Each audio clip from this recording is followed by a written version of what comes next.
For 3 memorable years, red and black were the colors of royalty in the NBA. But that dynasty is now history. Soon, a new champion will reign. This symbol of supremacy rides on the outcome. The two teams intent on seizing the prize have different styles and personnel, but they share something essential.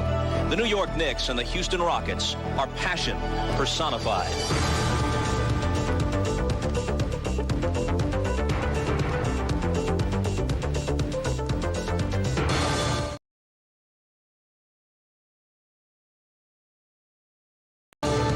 Through good times and bad, Patrick Ewing has been the man in New York. For 9 years, his ability and desire have never diminished.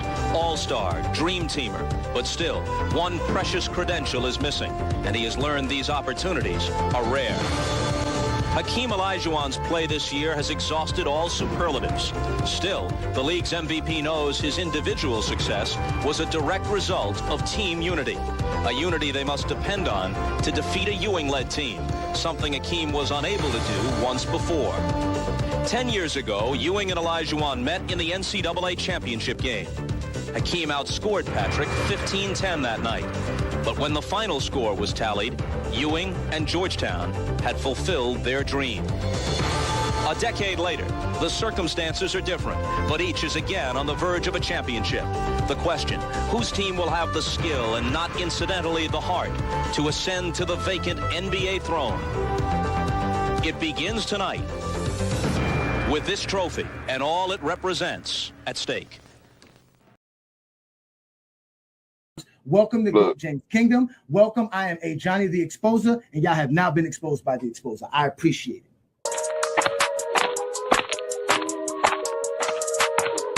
And enjoy. I am called Ajani the Exposer. You guys are being exposed today. Your opinion, I guess. Move on from it. It was the 90s. That's it, bro. Move on from that. You don't know history. You don't know basketball. You just told me I'm stupid. But look how stupid you look because you don't know I know all this basketball. You don't know history. You don't know jamming. You don't know schematics. You don't know coaching. You don't know scouting. You don't know drafting. You don't know nothing from that Michael Jordan's great because the media said you that, so told you to say that. I know that is recorded, and you are officially being exposed by the Exposer, and you're going to sit there like a man and take this just like Buddy did 2 weeks ago. Let's get ready to rumble. Hey, get your numbers out. I had to get my numbers out. Peace and blessings, y'all. Welcome to another Friday Night Exposure with the Exposer. Coming live and direct straight off the GOAT James Kingdom platform. Y'all already know what to do. Hit that like button. Hit that subscribe button. Don't be afraid to become a member of the channel. As you guys know, we do big things like a 12-hour live on Christmas where we got a chance to watch real basketball and beautiful basketball. Although there's a bunch of Zesty Jeffreys telling us that today's NBA is horrible. Is it really horrible? That's what today's show's about, ladies and gentlemen. Are we really watching bad basketball? Is the true era in the golden age of basketball gone? And what we love to see, which is we know Zesty Jeffreys never really watched the games. They never really saw basketball in the 80s. We know they didn't watch it in the 90s. So they only had the 2000s to really replicate any kind of idea of what they consider the golden age of basketball. And they don't watch today's NBA unless it's LeBron James. Because as you can see during the Christmas Day games, everybody was watching. Everybody watched LeBron James and Stephon Curry on that primetime game at 8 o'clock because that's what Zesty Jeffreys do. They watch LeBron James play. He's been carrying the NBA for over 20 years if we're going to allow the Zesty Jeffreys to tell us the NBA sucks. But we know the NBA doesn't suck, and I'm going to prove it again here tonight like I do on every Friday Night Exposure. So y'all go ahead and hit that like button, hit that subscribe button, become a member of the channel because we're doing big things. Also, don't forget to follow us on other platforms. Like we're going live on Instagram right now. Like we're going live on our Facebook group right now. So shout out to everybody who supports us in those platforms. Also, we're also on TikTok. We're also on Discord. We're also on Twitter. We are the GOAT James Kingdom platform, ladies and gentlemen. This is another Friday Night Exposure with the Exposer. I am here to have fun with you guys like I normally do. I will put the link up for anybody who wants to join the panel. Shout out to everybody in the comments already. I see you fellas here. Thank you for for joining me again. As y'all know, this is about to be another beautiful, beautiful Friday night. Here we go here. GJK is running the page, Little J. No, we're not running nobody's page but GOAT James Kingdom page. You should already know what Friday night means. It means Ajani comes to expose. That's what it is. GOAT James Kingdom, we go live every Friday and every Sunday. We're not like these other channels that randomly select when they want to go live to avoid people that want to talk to them. We go live at a specific time on purpose to give people an opportunity to show up. So the link will be up for you, Keon, if you want to have a conversation with me, because we will be talking about the NBA today. Shout out to you, Ishmael. Thank you for joining me. Another GOAT James Kingdom member. Shout out to you, man. He said, did I find the Christmas games enjoyable? Absolutely. Of course you did. You was at the games. Shout out to you, man. Glad to see you made it back home safe, man. I only saw one game, and that was that's all that mattered to me, Lakers versus Warriors. I knew that was the only game that mattered to you. So shout out to everybody again. We're here to have a great, this is going to be an epic show. Shout out to Twin Man. What up, Twin Man? Thank you for joining me. Peace and blessings. Juan Boys in the building. Peace and blessings. GOAT James Kingdom members are here. Y'all know what to do, man. Hit that like button. Hit that subscribe button. Thank you for joining me. Y'all know what we do here on GOAT James Kingdom platform. We talk the game of basketball like none other. If you want to be a GOAT James Kingdom member, go ahead and check out the GOAT James Kingdom membership. It is available to you if you go to our GOAT James Kingdom page on your computer desktop. You'll see the actual join tab, and you'll be able to join the GOAT James Kingdom membership and become a member of the channel. And you'll be able to have special perks and special exclusive content. So let's go ahead and support what Brandon and I are doing, because again, we're trying our best to give you guys real content, not this fake stuff like Mr. Young Elder here trying to tell us the NBA has fallen when he probably was never watching basketball. Never watching basketball. Again, these Zesty Jeffreys talk all the time, but we all know they can't back it up. There's games on right now as we speak, and in fact, let's see which one of you Zesty Jeffreys are watching these games, because we know the Knicks are going up against Orlando right now. We got the San Antonio Spurs playing the Nets. We got Indiana versus the Celtics, right? And then we got the Pelicans and the Memphis Grizzlies going at it. We got Minnesota is at the Houston Rockets, which is a good game. Those games are actually underway. And then now at 9 o'clock, we got two big games that's popping up at 9 o'clock. We got Dallas at Phoenix, and then we got the Cleveland Cavaliers going up against the Denver Nuggets in the Mile High City. So we got big games tonight, and then to end tonight's basketball slate, you got the Warriors versus the Clippers. So there's beautiful basketball all the time. It's not our fault you Zesty Jeffreys only want to talk about Michael Jordan, Kobe Bryant, and LeBron James. We had a 12-hour live on Wednesday for Christmas. Happy holidays to everybody. Merry Kwanzaa to y'all. Habari Gani. Y'all know it's Kuji Chagalia, the second day of Kwanzaa, which means self-determination. So we gonna definitely do what we do best here in GOAT James Kingdom. We don't gonna run from no smoke. But we're going to talk about how y'all love to talk about how bad basketball was, because when we had the live and we were watching all 5 games on Christmas Day right here on GOAT James Kingdom, we saw great basketball, right? And throughout the live, the conversation predicated throughout the whole live on Michael Jordan, LeBron James, and Kobe Bryant. We kind of tailored off and talked about Jason Tatum and marketing players in today's league, and if Jason Tatum is marketable, and how the international players are really the best players in the league. We talked about John Stockton a little bit. We had some discussions about other stuff, but mainly we talked about LeBron, Jordan, and Kobe, because that's all you guys ever want to talk about. That's why you guys want to talk about the golden age of basketball, because that's the age of basketball you supposedly watch. But let me see how much you watch that, because I'm going to show y'all how much y'all were never really watching the game of basketball, like I've always done here on a Friday night. Just do nothing but exposing Zesty Jeffreys left and right. So y'all go ahead and hit that like button, hit that subscribe button. Like I said, don't be afraid to become a member of the channel. We doing big things. Twin Man, stop playing, man. Stop playing, Twin Man. Jason Tatum is vanilla, but he can still be, you know what I'm saying? He can still get some love and support. You know what I'm saying? You know what I'm saying? I see y'all in the comments acting up. Shout out to Sports Talk Only. He out here cooking people in the comments. We see y'all, man. We see y'all in the comments, man. We got great games going on tonight, and the NBA is great, man.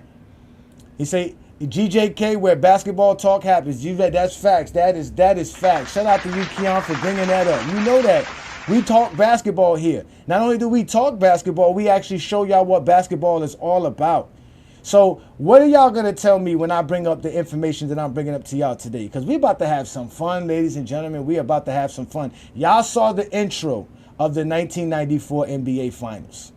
Y'all saw the intro of the 1994 NBA Finals. Because from what I understand, the 90s is what everyone claims the best brand of basketball that existed. Was the 90s. It was the best brand of skill, willpower, toughness, physicality, defense. Everything existed in the 90s. The 90s was the era, supposedly. The golden age. Viewership was never higher than it was in the 90s, supposedly. That's what we hear from Zesty Jeffries all the time. But that's why I went back to the 1994 NBA Finals, where there is no Michael Jordan to actually degrade for y'all to feel like I'm out here talking bad about Michael. Where we're talking about the 1994 Finals, no Michael Jordan in the NBA, and the two teams that are in the NBA Finals are two teams that have the type of basketball that y'all claim we want to hear. They go down to the big men. They got Patrick Ewing and Hakeem Olajuwon. They play big men basketball. They play tough-nosed defense. This is what y'all claim is the golden age of basketball. This is the brand of basketball that we all should go back to. Because y'all can't take it. Now, mind you, we're talking about going back 30 years. We're talking about 30 years ago, ladies and gentlemen. The NBA Finals, the New York Knicks.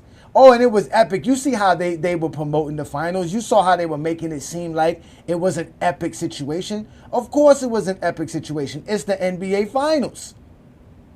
It's a big-time matchup. A big-time matchup. They were letting us know what was Patrick Ewing and them going to do, because during the regular season, Patrick Ewing was not playing well. Patrick Ewing was not playing well versus the Houston Rockets. As you can see, he was clearly dominated. Y'all don't never mention how many times Patrick Ewing choked.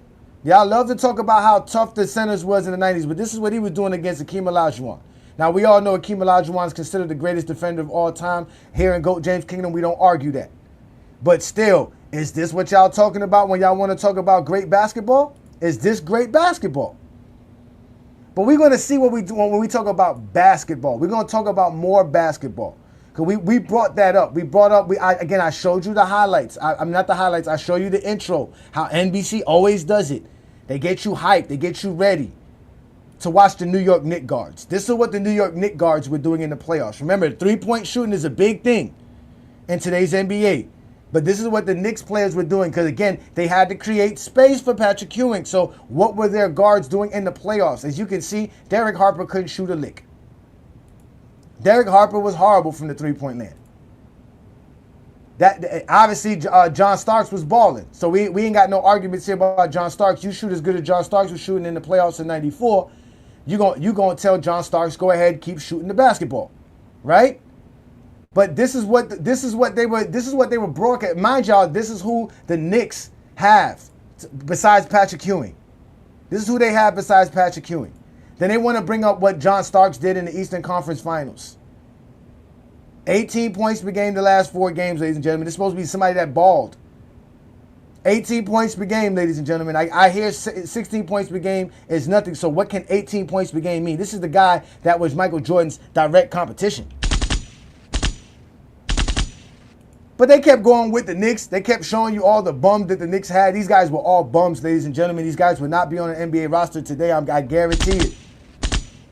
Charles Smith. Any Knicks fan would know about Charles Smith. This is another starter on New York. Another starter on New York that's supposed to help the Knicks. Because they got Hakeem Olajuwon over there in Houston, and they also got Vernon Maxwell. This is another one of Michael Jordan's competition right here. Vernon Maxwell, averaging 14 points per game in NBA Finals, 9 technical fouls. This man got 9 technical fouls in the playoffs. This is what y'all was saying was great basketball. I know these are just pictures, y'all. I know y'all gonna say that, but let's go to see why they didn't show nobody else in Houston, because Houston was a bum ass team in the first place. Right? Then you have all of these 3-point shooters to help Hakeem Olajuwon. They were the number 1 3-point shooting team in 1994. And this is what they were doing in the playoffs. Jacking up 18 3-pointers per game, which was a lot of 3-pointers. This was before they gave the WNBA 3-point line. So as you can see, they were hitting 3-pointers at a very good rate at that as well. If you're making 7 out of 18, that's really, really good. Right? So we can see that that's what they were mentioning. That's what they were talking about.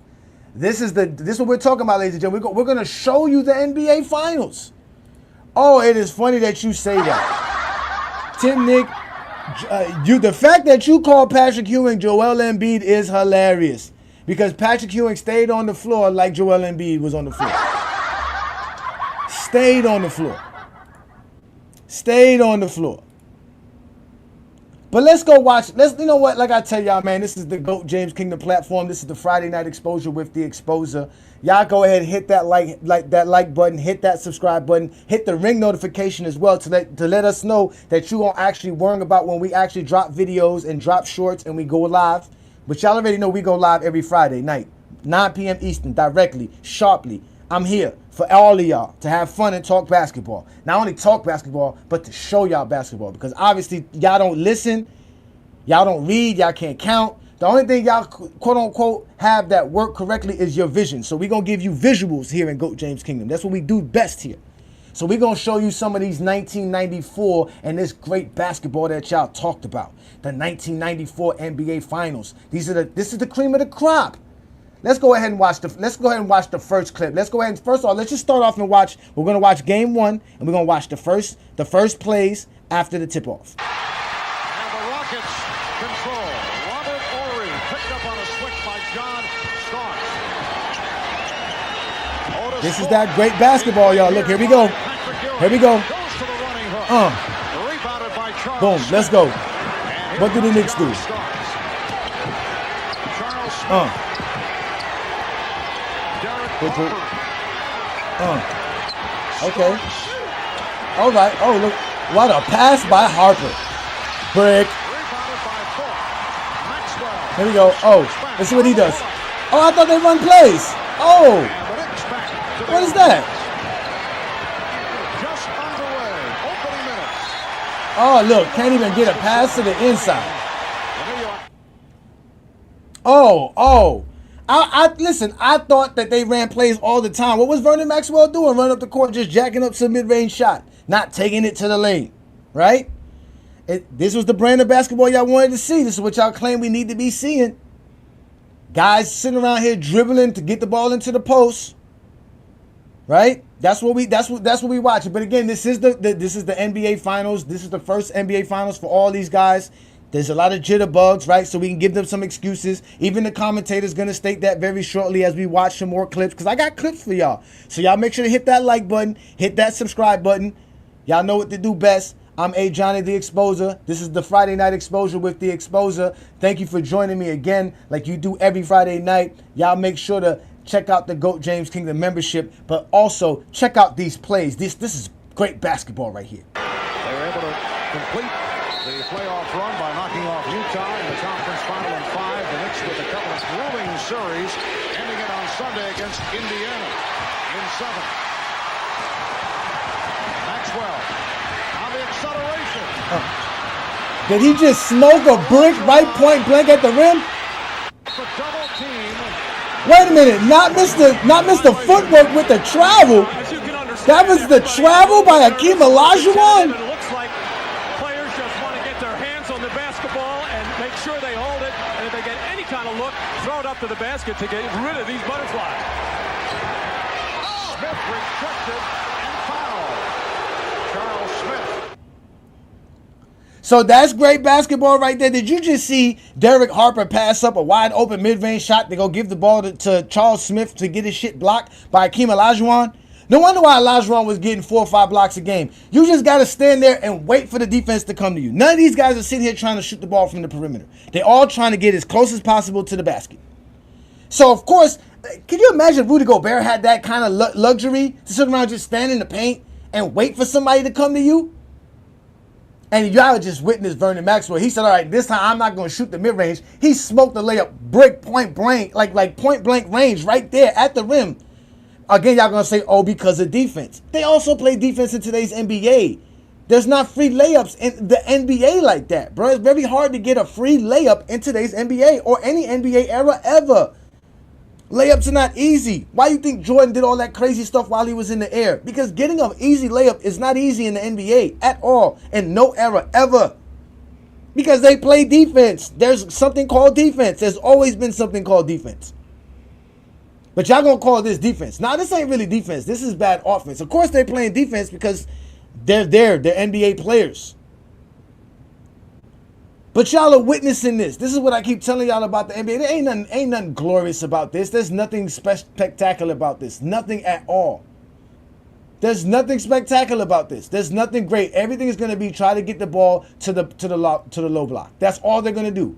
We're going to watch more of this, ladies and gentlemen. Let's watch some more. Again, we're watching the 94 NBA Finals. This is supposed to be the greatest basketball era ever. This is the NBA Finals, 1994. Patrick Ewing, Akeem Olajuwon. Y'all say they should go to the post more. We need to see more post play, more mid-range shooting, more bricks. You saw Patrick Ewing brick a mid-ranger right there. Oh, he bricked a lot throughout that whole series. I got more for y'all. Well, if you make a mistake in there, it's going to be very difficult to recover. And as I said, the Knicks would like to front Olajuwon no matter who was guarding him. That's a three-pointer for Derek Harper. Derek Harper picking up his play late in the series against Indiana. Has given the Knicks a 10-4 lead off the steal. A foul is called. Oh, so now Derek Harper doing that is okay. Is that good basketball? Because Derek Harper just came up and pulled up for a three-pointer while he was shooting 26% throughout the whole playoffs. The Knicks had played over 20-something playoff games prior to the NBA Finals. They had 2 Game 7s in the NBA Finals. I mean, the NBA playoffs that year. So now, is that good basketball? Was that him doing again, do y'all ever watch basketball? This man literally took a pull-up three-pointer just to do it.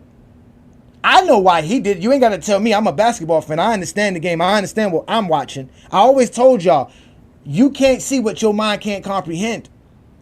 But did you just see that man just pull up from 30 because he was open? Nobody was guarding him. Because they're worried about getting the ball to Patrick Ewing. So they're trying to hesitate. They're trying to clog up the passing lanes, make it harder. And throughout the series, they were talking about how the Knicks were going to front Akeem Olajuwon. And what they were needing to do to make sure that, because they're going to front Akeem Olajuwon, is that they're going to actually put more ball pressure on the Houston Rockets guards to make sure they can't make the pass. 'Cause like I always tell you, you gotta put ball pressure on a guard, especially a lead guard, a good ball facilitator. You can't just leave him open and just let him see the whole court. He'll destroy you, and you're not going to get nothing off because they'll get the ball to the right guy every time because they can see the floor. So we obviously see Derek Harper shoots that three because he needs to create space for Patrick Ewing. They want to be able to go to Patrick Ewing. So they're going to have to guard Derek Harper when he has the ball. So that when they create that little strong side action, he has enough space to make that pass to Patrick Ewing. That's what you see in that era. And you know what you also see in that era? You know, it's another thing. Y'all are some big time liars. Because 100% of every game I watched in the 1900s, every game that I've went back and gone watch, and I've watched over 20 games, just for research purposes, every individual game I've watched has had illegal defense called. But the pressure by Stark forced them out of it beyond the arc into the lane, and one of the rare offensive rebounds for Houston. Well, there's been no respect for the outside shooting of Charles Oakley. That's his third jump shot, and each were open shots. And it may be just a matter of time before the Rockets put a hand in his face, but Oakley has had the touch right throughout the season. Knicks now lead by 2. And Jack Madden with the call of illegal defense. The first time, missed the warning against the Knicks. It may be just a matter of time before... Let's look at it here, y'all. Look at Robert Horry automatically saying, look, illegal defense. Look, he's like, look, ref, look, he's pointing it out. He's not even, there is no action for Robert Horry on this play. He's legitimately screaming to the referee, my man's not guarding you. That's what he's doing. He's literally screaming that. That's what Robert Horry is screaming right here, right now. He's basically saying, look, referee, this man is not guarding me. He needs to be guarding me. He has to be out here by rule, not because I can actually shoot the ball like in today's NBA, where if you leave somebody out there like that, they're going to hit a three-pointer in your face, even if you go run out there to contest it. He's literally, and look, mind y'all, there is no low block action here. So he's asking the referee to call an illegal defense before they can even try to get Akeem Olajuwon in the low block to post up. And they're literally going to clear out the floor so that Akeem Olajuwon is just all one-on-one. This is what they call great defense. Is this what y'all say is the great NBA defense that we need to go back to? What is this? This is hard. You can't. This is not playing good. You're not even allowed to strategize as a defense. You're literally limited as a defense. There's nothing you can do. You have to let Akeem Olajuwon and Patrick Ewing play one-on-one basketball because of the rules. And again, he's pointing for a reason. And you know what? Let's watch this again. And just to start it off again, you hear what they're saying about leaving Charles Oakley wide open. They're basically saying they're going to let Charles Oakley take a bunch of 18-footers because a majority of the guys in that era could not shoot the basketball. They were not good shooters. Let's go ahead and watch it again. But the pressure by Stark forced them out of it beyond the arc into the lane, and one of the rare offensive rebounds for Houston.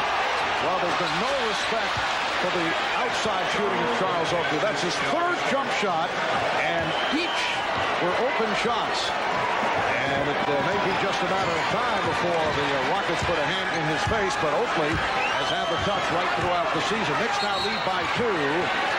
And Jack Madden with the y'all see that? illegal defense. Look at that. Illegal defense. Look at that. Against the Knicks. It may be just a matter of time. That's horrible. Look at that. That's horrible. That's what y'all claiming is great basketball defense? That's not defense, ladies and gentlemen. That's the rules. That's the rules. And Jack Madden with the call of illegal defense the first time. This is the warning against the Knicks.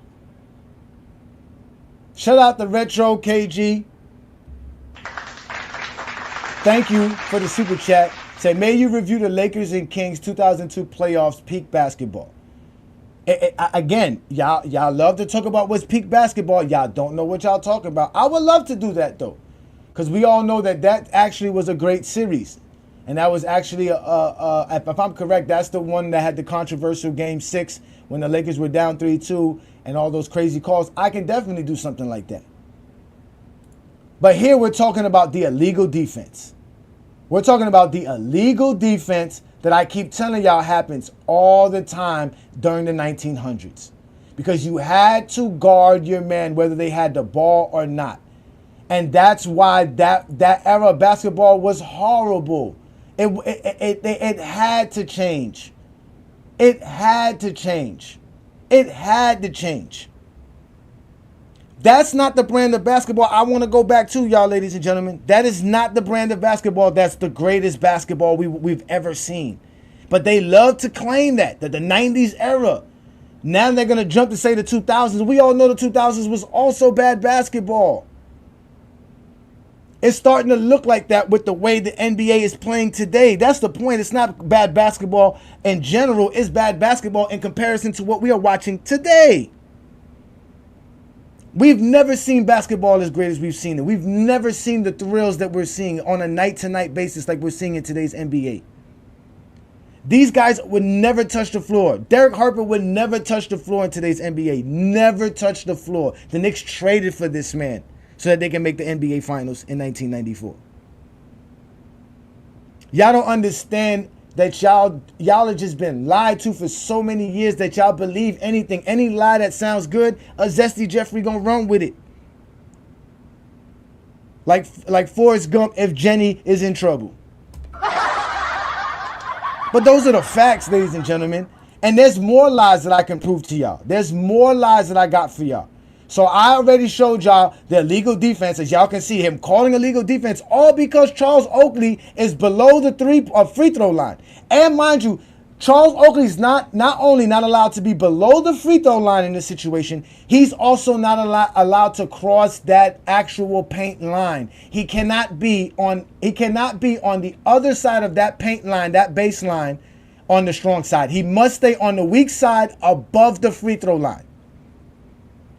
That creates nothing but space, which is what today's NBA does with three-point shooting. They create space by three-point shooters, meaning that instead of Robert Horry being out here and the rule says you must stick Robert Horry, in today's NBA, Robert Horry can shoot that three-pointer, and because of that, you must be way closer to him. Because if you're not close enough, he's going to hit an open three-pointer, and you're going to lose.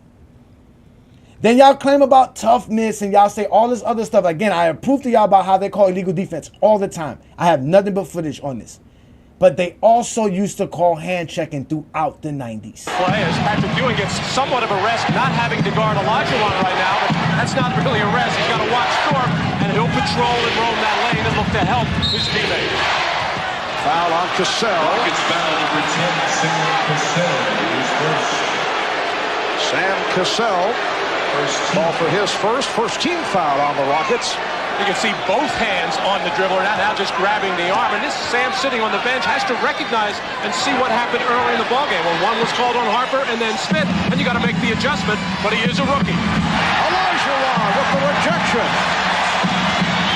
Ewing lost it off his foot. Kelly. Last touch by Herrera. Well, I was making the point earlier that Patrick Ewing was looking to pass the ball quite a bit. Right now, he doesn't look sure at what he wants to do. Here, he took the shot with Olajuwon draped all over him. They go to Zesty Jeffrey, said hand checking. I surely missed that. If you want me to show it to you again, I'll show it to you again. Now, this is the clips that I was just showing y'all before were all from game 1 of this NBA Finals. We all know this went game 7. Now, mind y'all, this was the NBA Finals. This was the first Finals without a Michael Jordan in it, without a Magic Johnson in it, without a Larry Bird in it in over a decade.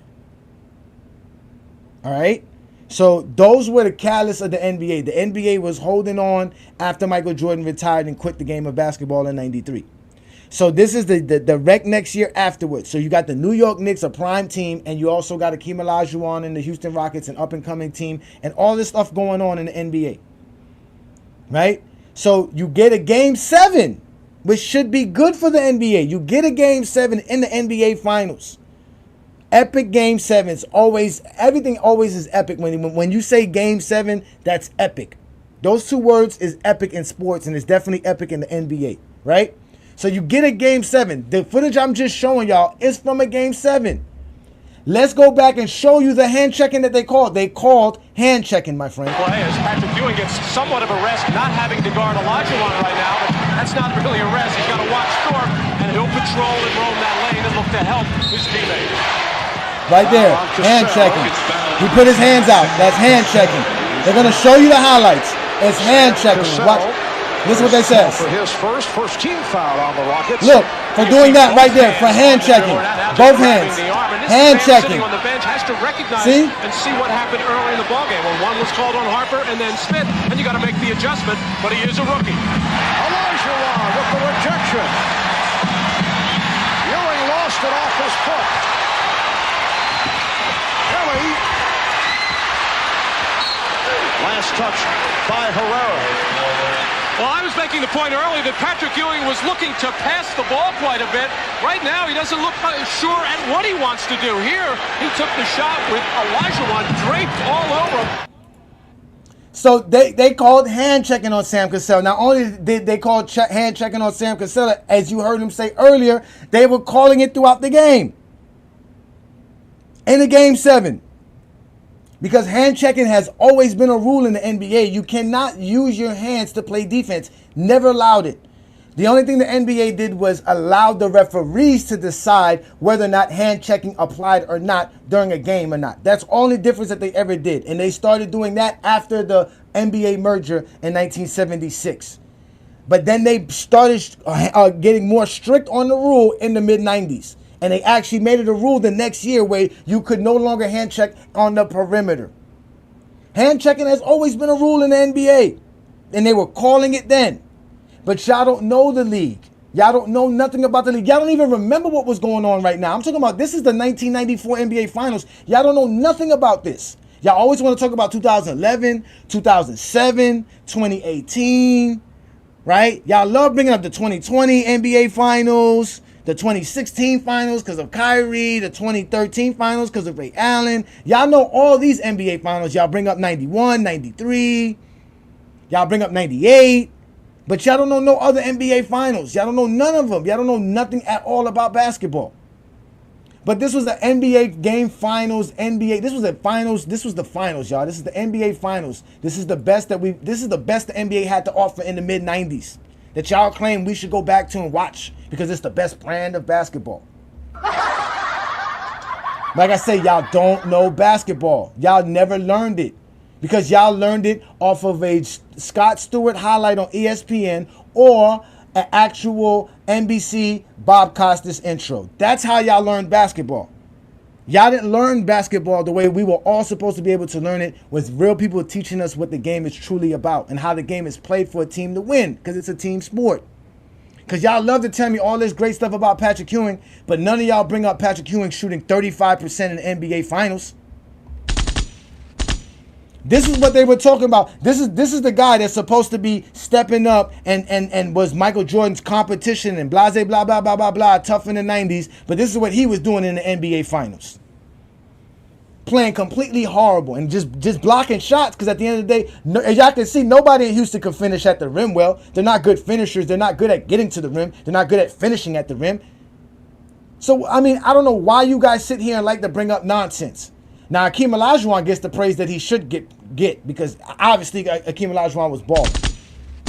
But the Knicks played horrible defense versus Akeem Olajuwon. They were fronting Akeem Olajuwon, and the Rockets were able to get the ball to Akeem Olajuwon. He was able to get easy finishes at the rim. So he was dominating them. Not to mention, when he didn't have that opportunity to be fronted, it was just one-on-one, either versus him versus Patrick, him versus Oakley, or him versus Mason, or him versus Charles Smith. They didn't have enough, obviously, because we know Akeem Olajuwon was great, especially for the 90s. A great basketball player. But this is what they were telling us before Game 7. This was Game 7 of the NBA Finals. And this is what y'all were talking about. When y'all want to talk about what's great basketball or not. This man's averaging 27 points and 9 rebounds per game, shooting 52% from the field. This was epic back then, y'all. This is epic. And y'all got the nerve to talk about players in today's NBA. Y'all don't know the history of the game. This is why you show up on a Friday night exposure with the exposer, because I'm out here doing my thing. And I'm going to keep exposing y'all because y'all don't know how to talk the game of basketball. In fact, the NBA was doing so bad back then, they had to bring David Stern on at halftime to explain some things. Halftime in Houston, Game 7. Rockets lead the Knicks by 2, 45-43. Joined live now by NBA Commissioner David Stern. David, taking nothing away from the excitement throughout this series and the feeling in this building and the great determination and the achievements of these two teams, the ratings for the finals are down. And many people feel that if this style of play becomes dominant in the NBA, the league will lose some of the elements that led to its popularity. Do you share that concern? No, I think there's an ebb and flow, Bob. A decade ago, people were saying that we had to change the rules because there was too much scoring, no one played defense, we should have the zone come in. Now there's just a lot of defense being played. We will be looking into maybe tightening up some of the calls, but Charles Oakley doesn't have to apologize for not being Michael Jordan. He's out there hustling, and he's an all-star, and that's a lovely kind of play in its own way, watching players hustle the way these two teams are. Whoa! Wait a minute. Was that David Stern on national television explaining why the NBA ratings were down because of the style of play? Oh my God. I thought everybody was watching that basketball. I thought that was great basketball. This is Akeem Olajuwon. Y'all be screaming Akeem Olajuwon top 10, should be top 5. Arguing all this stuff about how he makes the 90s so great. And they had trouble with the NBA and viewership in the mid-90s with Akeem Olajuwon in the NBA Finals. Listen, They had the NBA Finals paused for us to watch O.J. Simpson running from the police in the middle of the NBA Finals. Y'all don't even remember that, do y'all? That's how bad the NBA was doing back then. The NBA has always had viewership issues. They went to NBC to actually gain the proper viewership. Because prior to that, NBA was having tape delay games, man. The NBA Finals throughout the 80s were tape delayed. In the early 80s, the playoffs was never live. You didn't watch no playoff game live. There was no nationally live televised games for the playoffs throughout the 80s. The first nationally televised playoff game was in the 1989 playoffs. CBS did it. They went to NBC. And now it's the mid-90s. Y'all claim it's the height of the NBA. And again, listen to them. He asked them about ratings, low ratings, and the style of play. The style of play that I've been showing y'all this whole time. That y'all claim is the greatest basketball era ever, the golden age, the greatest brand of basketball. This nonsense that y'all keep saying. This is the NBA commissioner having to defend it. Halftime in Houston, Game 7. Rockets lead the Knicks by 2, 45-43. Joined live now by NBA Commissioner David Stern. David, taking nothing away from the excitement throughout this series and the feeling in this building and the great determination and the achievements of these two teams, the ratings for the finals are down. And many people feel that if this style of play becomes dominant in the NBA, the league will lose some of the elements that led to its popularity. Do you share that concern? No, I think there's an ebb and flow, Bob. A decade ago, people were saying that we had to change the rules because there was too much scoring, no one played defense, we should have the zone come in. Now there's just a lot of defense being played. We will be looking into maybe tightening up some of the calls, but Charles Oakley doesn't have to apologize for not being Michael Jordan. He's out there hustling, and he's an all-star, and that's a lovely kind of play in its own way, watching players hustle the way these two teams are. That's interesting. Shout out to you, Iron Man. You right. I'm exposing these JDRs. Because my boy Tyson here is upset. Again, this is what they do. They get personal. They get very personal because their feelings got hurt. Again, I am destroying your childhood. I keep telling y'all, I am your worst nightmare. I ain't Lamont. I ain't none of these other LeBron sexuals that y'all love to disrespect all the time. Because y'all don't know how to talk the game of basketball, and they're sitting there flustered by you idiots who talk the game ridiculously. Because y'all liars.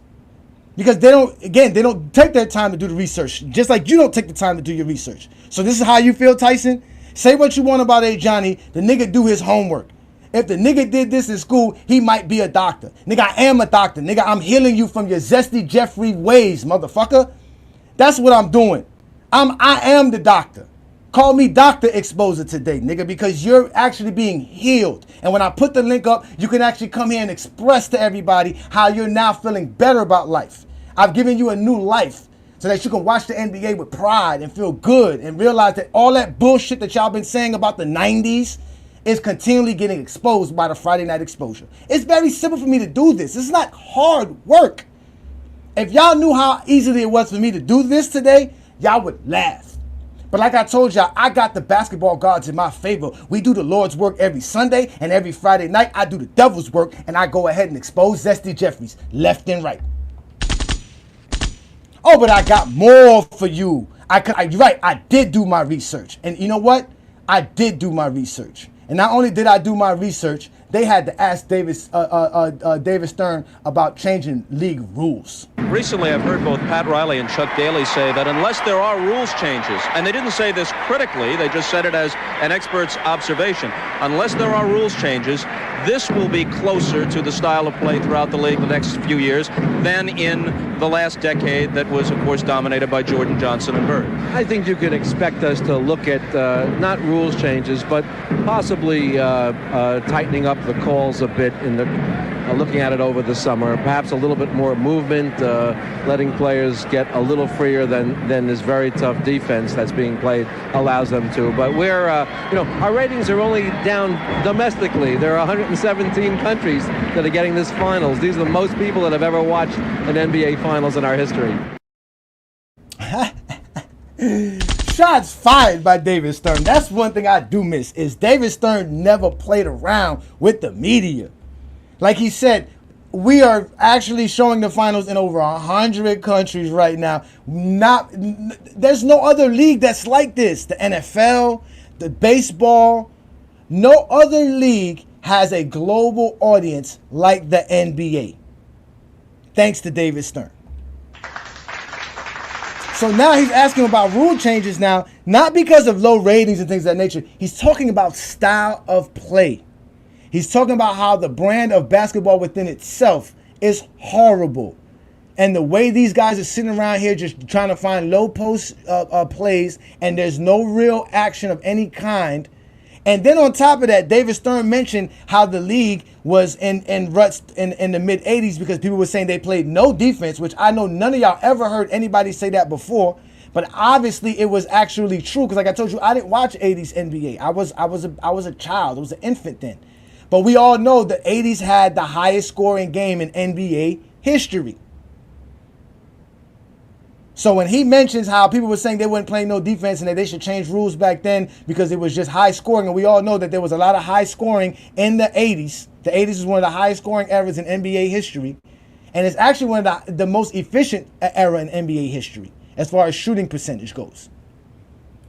So David Stern is in the middle of the NBA Finals, y'all. Again, y'all, this is the 1994 NBA Finals. This is a Game 7 halftime show.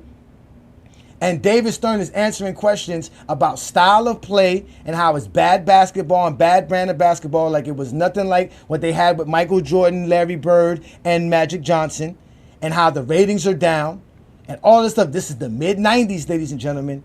But y'all don't remember this because most of y'all were not even born at this time. And if y'all were just born, because some of y'all, like I said, y'all are basically Power Ranger babies, man. SpongeBob babies. I always call y'all that. Y'all grew up watching SpongeBob and Power Rangers and shit like that. Y'all don't remember this part of basketball. Y'all don't know this part of the NBA. You don't know it. It was so bad that they were saying, hey, maybe you should actually shorten the three-point line. Give these guys a better shot at shooting threes because they can't shoot it the way you got it. So here's the David Stern being suggested to here is Bob Costas suggesting to the league commissioner David Stern that they should possibly think about the three-point line being shortened in the mid-'90s, y'all. Moving in the three-point line, maybe not as close as college rules, but is that possible? Yes, when we play at the McDonald's Open, we have a diplomatically negotiated three-point line in Europe. It's usually at about 22 feet, someplace between the international line and our 23.9 at its highest at the key. But I think that's something that the steering committee has been looking at very closely, as well as after the Olympics, the whole issue of the trapezoid, the Olympic lane. Those are two issues that come and go. But as the scores get lower, my guess is the competition committee is going to want to look at it a little more carefully. Ooh!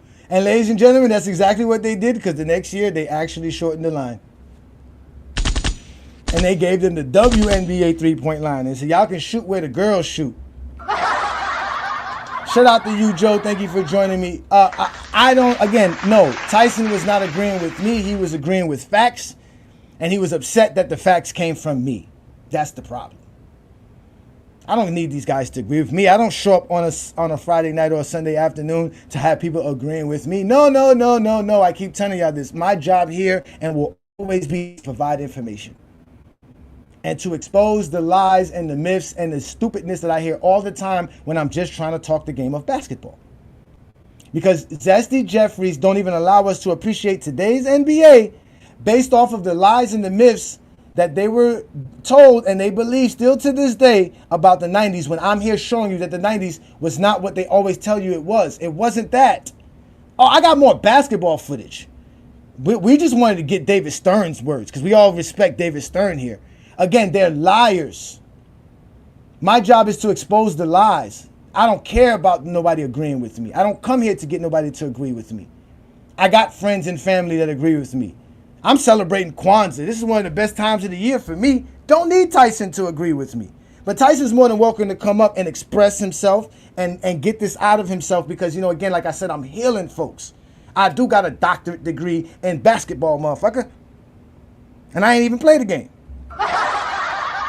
But all y'all do is talk and say lies. That's all y'all do is lie. Even the fact of the league being soft. I seen it in the comments. The league is soft. It's soft. They play zone. It's soft, man. Come on, Ajani. You're just a LeBron sexual. But why the hell is David Stern talking like this if y'all telling me the league is soft? Lastly, these finals for the most part have been played clean and hard. But as you know, there has been a problem over the last couple of months with a perception, and it's not unique to basketball. It's throughout the sports world that there's a tone of trash talking and confrontation and fighting. What, if anything, can be done to cut that back? That's easy. Our fans have come to depend on us to be the leader here. And next year, you'll see that the reduction in violence, which was significant, the reduction this year, is going to be even greater, and we won't disappoint our fans. Our players are great athletes, hustling athletes, and they're not going to be fighting or doing the kinds of things that are going to turn off fans, and particularly kids. David, thanks a lot. Sit back and enjoy the second half of Game 7. It's very tense. It is that. The Rockets leading the Knicks by 2. See? The league was not going to do anything, or the players were not going to do anything for when you were a child at that time. For the kids at that era, were going to be turned away. He said they talked about trash talking. They were going to get rid of trash talking, being physical, all of that. As you guys can see, Silver is dealing with the same problem Stern and other NBA commissioners have dealt with for a very long time. The league has always had issue with player behavior, have always had issues with viewership, have always had issues with game style, game play. That's why the game must always evolve and get better. And it hasn't gotten any better than what we're watching in today's NBA. Today's NBA there's no greater basketball. And in fact, not only is today NBA the greatest NBA we can watch, it's the actually NBA, it's the most available NBA to watch. We can watch more of today's NBA than we could watch it in any other time in NBA history.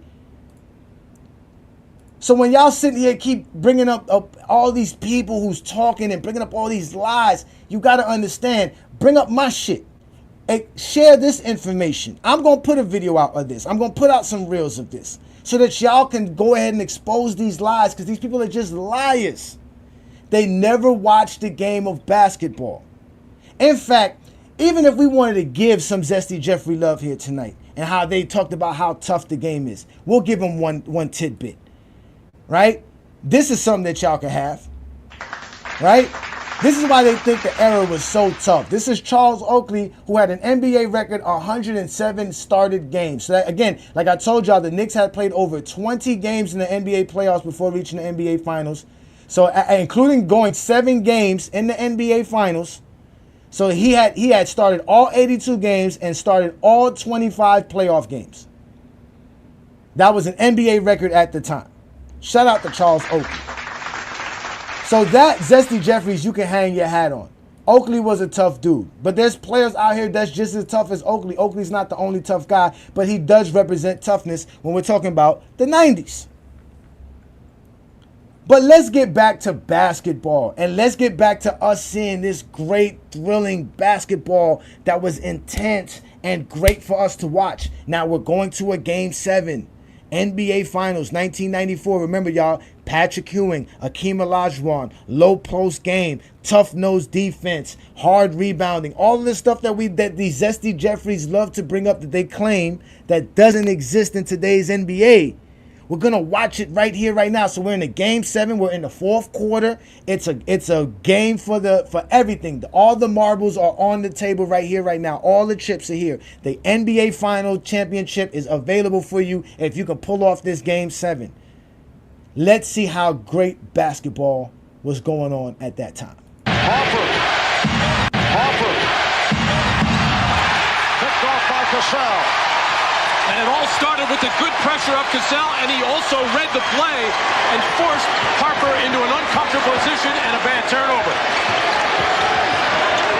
Starks playing with 4 fouls. Here we go. Just looking for the big man. A foul. Where? Where was the foul at? That was a touch foul. Where was the foul at there? That was horrible. let's go back again and look at this again. Y'all going to look at how they keep the ball in the perimeter just to set up Akeem Olajuwon in the post. This is supposedly great basketball. This is what we need to go back to. But if I told you we need to go to Rudy Gobert in the post, and we need to drop the ball off to Sabonis in the post, and we need to drop the ball off to Jared Allen in the post more, y'all going to die laughing and tell me I don't know basketball. But we got to do that with Akeem because, again, Akeem is one of the greatest centers of all time. We all have him top 5. He's one of the greatest centers without a doubt. So let's watch this great offense. So let's watch how they get him the ball. Because like I always told y'all, when you're a center in the 90s, you need somebody to get you the ball. Not like today's centers who can dribble the ball up the floor themselves and legitimately get into their own position. But let's watch this play again. Watch how they play. A turnover by Harper. Crowd is hype. Good pressure up Cassell, and he also Here we go. What are you going to do? Look, stop. Here we go. To the outside, pass here. Let's get to the post. Olajuwon over Mason and foul. So Akeem will go to the line. That was a horrible foul. I mean, that was a horrible call right there. But that's what they did. As you can see, that's the way they played the game back then, ladies and gentlemen. I am not bullshitting you, man. I got more footage. Again, hit that like button. Hit that subscribe button. This is the Friday Night Exposure with the Exposer. I do this every Friday night. Tonight's another epic episode where I'm actually giving y'all game film, game footage, showing y'all that the 90s was not great basketball, at least not compared to what we're seeing today. It was great in 1994. I was 13 years old then. I was watching this. This was great basketball for me. My household was going crazy because my uncle was a Knicks fan, so he had his kids with him, his wife, my aunt. We were all in the living room watching this game. This was NBA Finals, NBC television. There's nothing else to watch on TV at this time, so we were watching this. So let's watch some more of this because y'all didn't see this. I saw this as a child, and again I got a chance to see it as an adult. So let's watch all this great basketball movement and action going on just to get a little 17-foot jumper. Has had another strong game here. He has 11 points, and the Rockets have matched their biggest lead of the night. 11 points is considered a strong game. 11 points. Gone by on the floor. Cassell all over Harper. Ewing played by Olajuwon. Off the fake, Patrick Ewing has turned it around in the second half. He now has 16 points in all. Rockets 69. And the Knicks 64. They double up on Cassell. Herrera now picked up by Ewing. They're trying to get the ball to the paint. Look at that. Horrible. Look at that. Horrible. Lost it. It'll be Nick ball. Garbage. Patrick Ewing starting to feel it right now. Sees that no double team is coming. Little hesitation dribble. The long step and the pump fake to get away and clear himself from the tough defense of Olajuwon. Hot garbage, bruh. That's all the Knicks had was Patrick Ewing shooting fadeaway jump shots, contested jump shots. And all the Rockets had was going to the paint and trying to get the ball to Akeem Olajuwon. Like, that's all these dudes had. That was the basketball of that era. That was basketball majority of the time until guards came in. Until guards could actually score. And they didn't have to be restricted to just passing the ball to a big man and waiting for him to pass it back because that was what the game required. Because supposedly they were more high efficient shooters. They were going to get you the best shot. They were going to give you everything that you needed to score. That was the whole point. Like, that was bad basketball to let a guard go off and do his own thing. That's why they were talking about Sam Cassell going off for 11 points. They never seen a guard do that before. Off the bench, on top of that, y'all sitting here talking about Jason Terry averaging 18 in the NBA Finals. They were going off on Sam Cassell averaging like 12 points in the NBA Finals, like saying this was incredible coming off the bench. They were like, they never seen nothing like that. Again, that's how basketball was back then. That was not great basketball, ladies and gentlemen, compared to what we're watching today. And I got more footage again. Here we go. Matter of fact, I'm gonna give y'all what I've always told y'all. Basketball is better when everybody moves the ball and everybody can score. Let's watch Sam Cassell at work, and then let's watch the Knicks guards at work. In the fourth, and had a shot to win it all in the final seconds. Rockets by 6. 8:35 remaining in the fourth. Cassell, yes. Sam Sam Cassell. Fuck the play. I can score. I can take him. I can put it. I can attack him. I can put pressure on him. Look, not Greg Anthony. Greg Anthony cannot do it. Greg Anthony sucks. He should have never been in the NBA. Starks sucks. Would have never been in the NBA.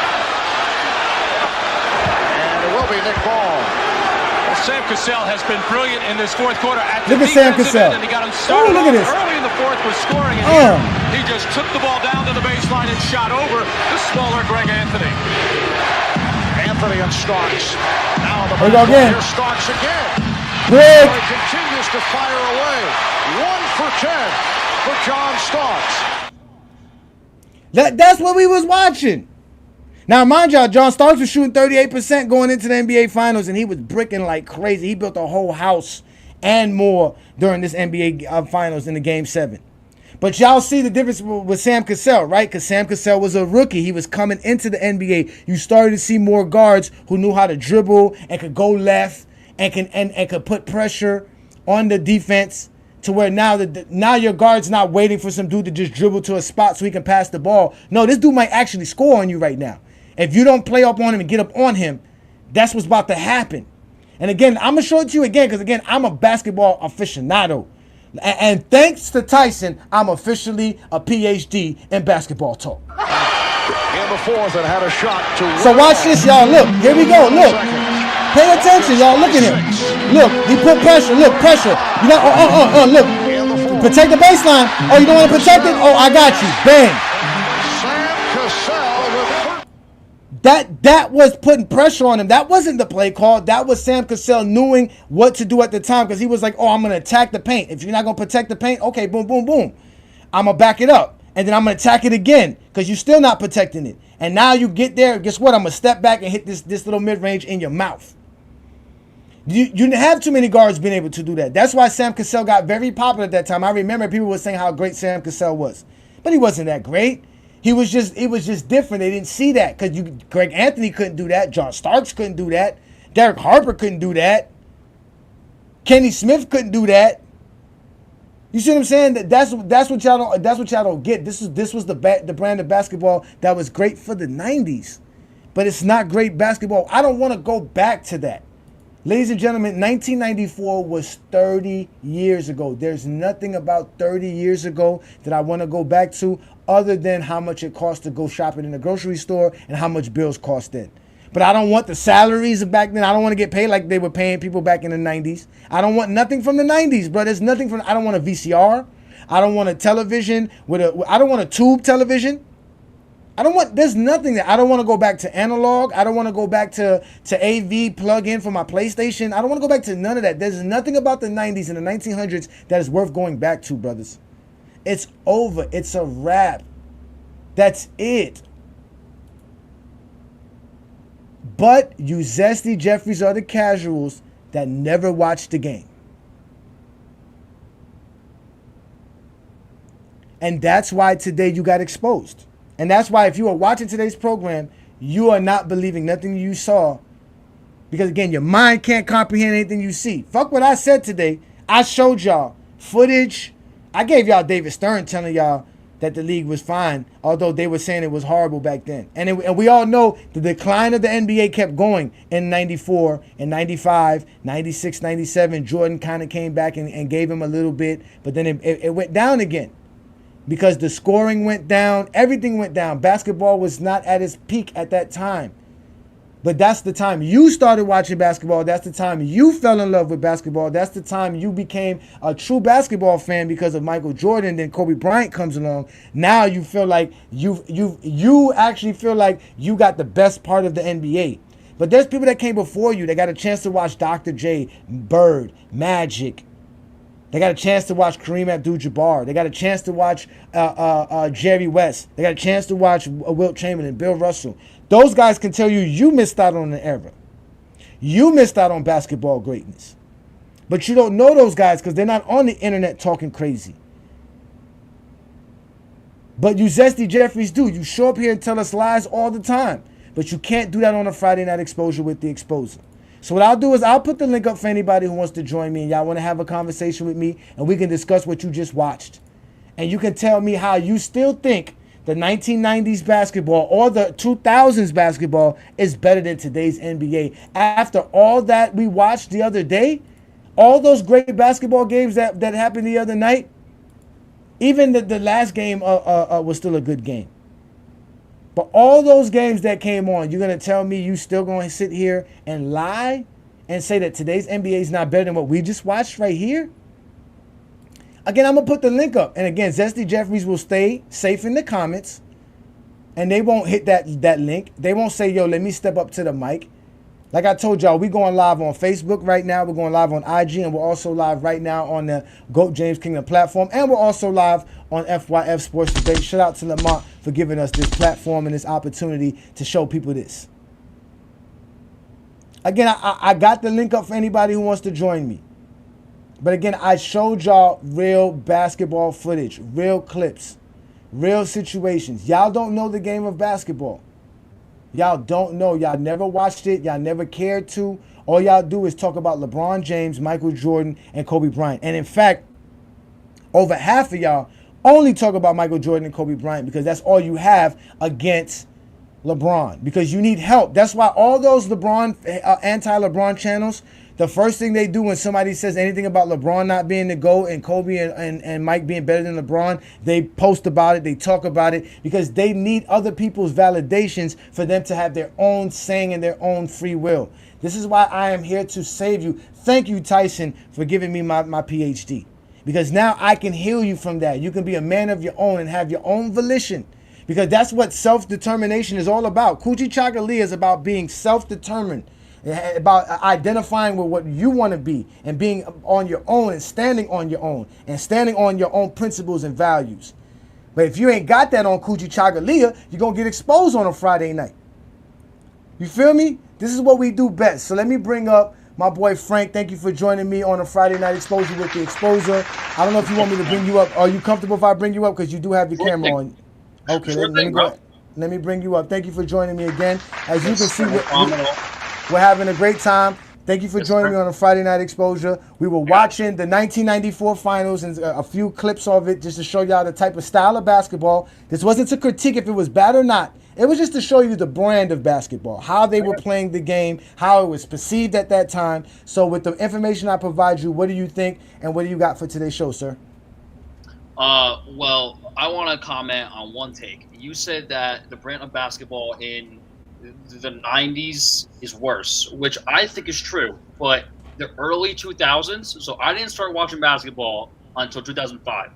I got Ron poster at the third grade fair in 05. So like I really didn't start really to understand the game until like about 15 years old but I would say that going back into my past a little bit, the game from 2007 to like 2016 was really good basketball to me. It was the best brand of basketball that I watched. And then when 2016 came around, right, everybody tried to be like Steph Curry. And they're just not Curry. They're just not. And it's a bunch of shot chucking threes today. Players today might be more skilled. They definitely are. But the league is going downhill because of silver. Silver is causing them to freaking go downhill, bro. And that's my take on it. I watched games every single day since the third grade. And the brand of basketball is going down. Every team is just shot chucking three after three after three. It's boring basketball. Bring back the fucking big man, bro. I don't want to hurt him. But yeah, man. So that's my take right now, bro. I don't hate on nothing you're saying except for 2000s, I believe, is better than right now. That's my hot take. 2000s basketball from 05 to 2016 is better basketball. That's my take. That era's next to fall as time keeps going, because again, sir, we're a few days away from 2025. Crazy, bro. And that era, exactly, that era is soon to be a non-existent. The other day, I was watching a video about Napster and how Napster changed the music industry. You ever heard of Napster? I'm not really big into like rap. Okay, let me ask you a question. So, were you born before 95 or after 95? 97. I'm too young. I'm a baby. It's not. No, I'm not gonna make fun because you're too young. No, it's fine. Again, it helps me understand your perspective. Like you said, you started watching in 05. So now I get why the 2007 to 2016 was your era, because again, that's when you was a child and you started understanding the game or growing and watching the game. So exactly. I completely get it. Don't get me wrong. It's no different than someone who was born. I was born 81. So I started watching basketball in 1991, right? So from 91 and on, that would be my era. But again, I'm old enough to understand, like, yeah, that was great for then, but what I'm watching now is still the greatest basketball I've ever seen. The three-point shooting is necessary because you have to be able to give yourself a chance to get to the paint.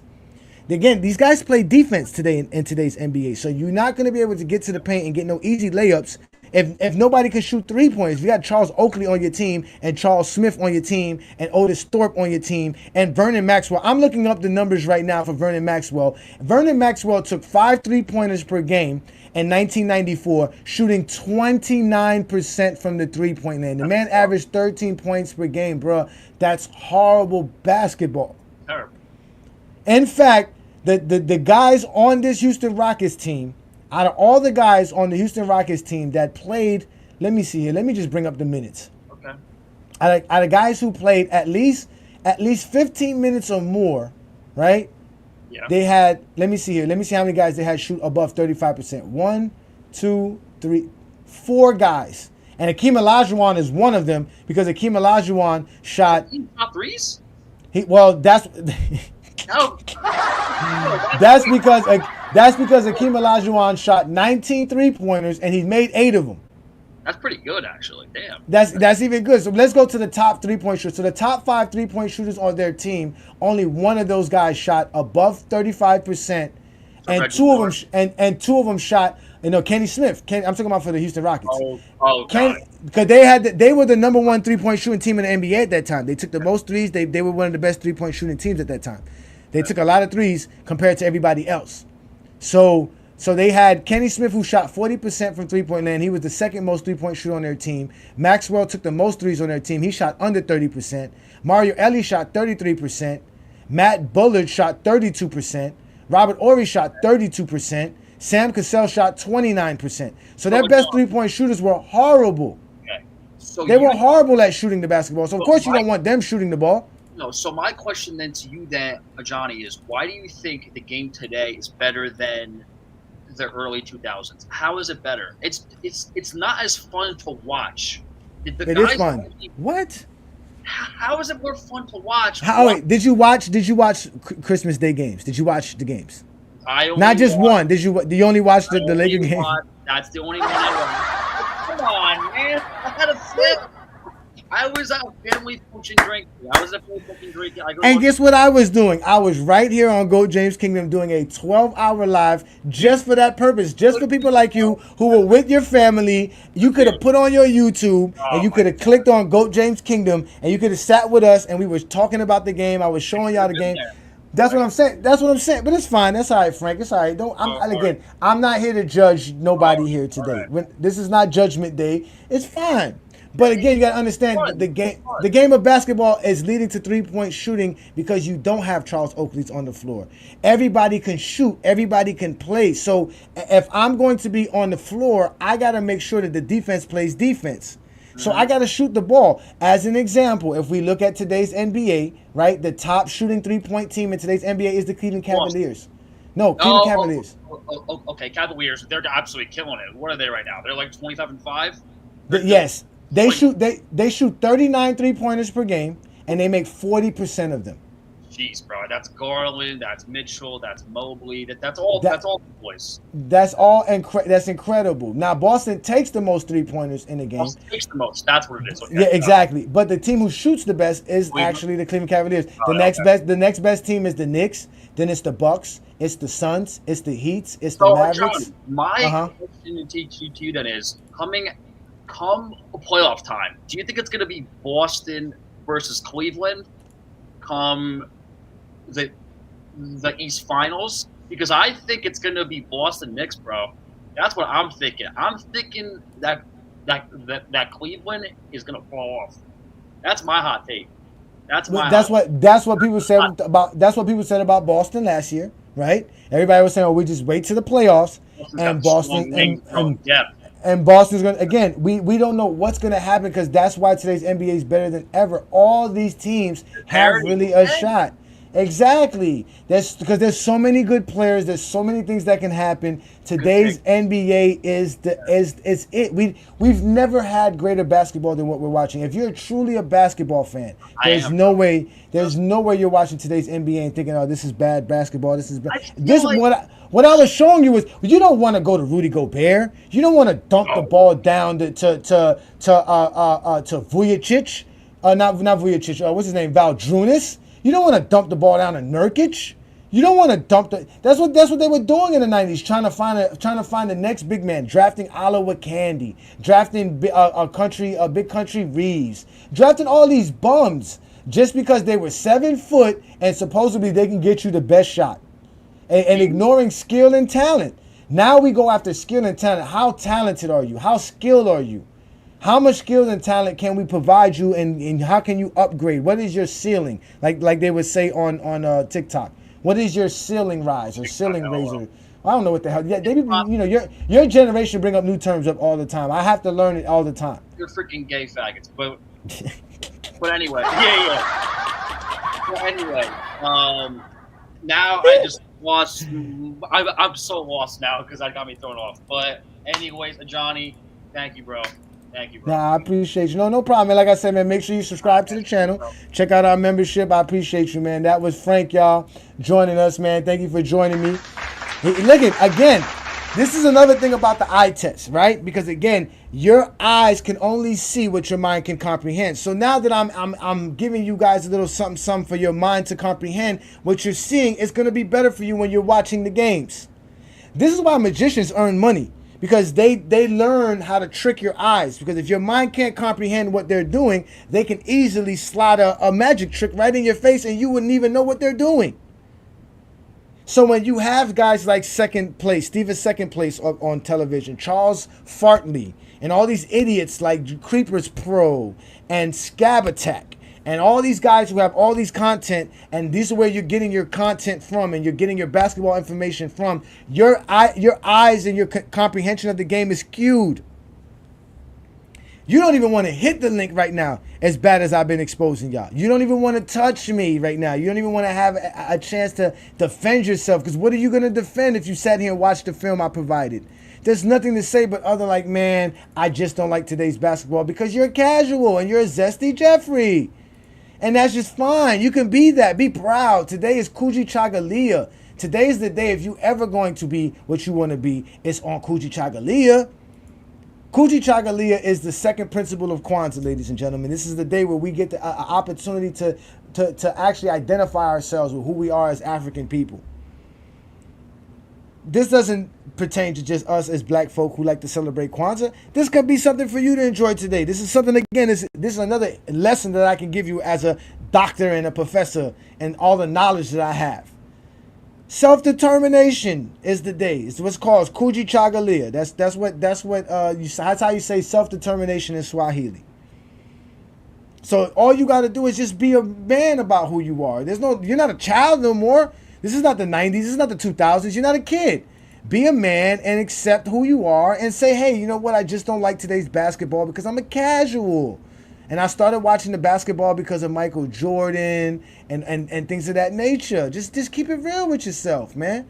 Shout out to you, Frank, man. Appreciate you, bro. Just keep it real with yourself. It's fine. It's okay.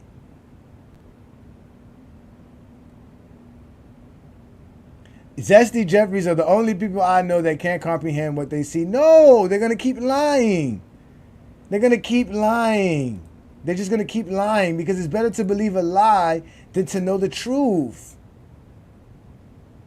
They can't help it. They can't help it.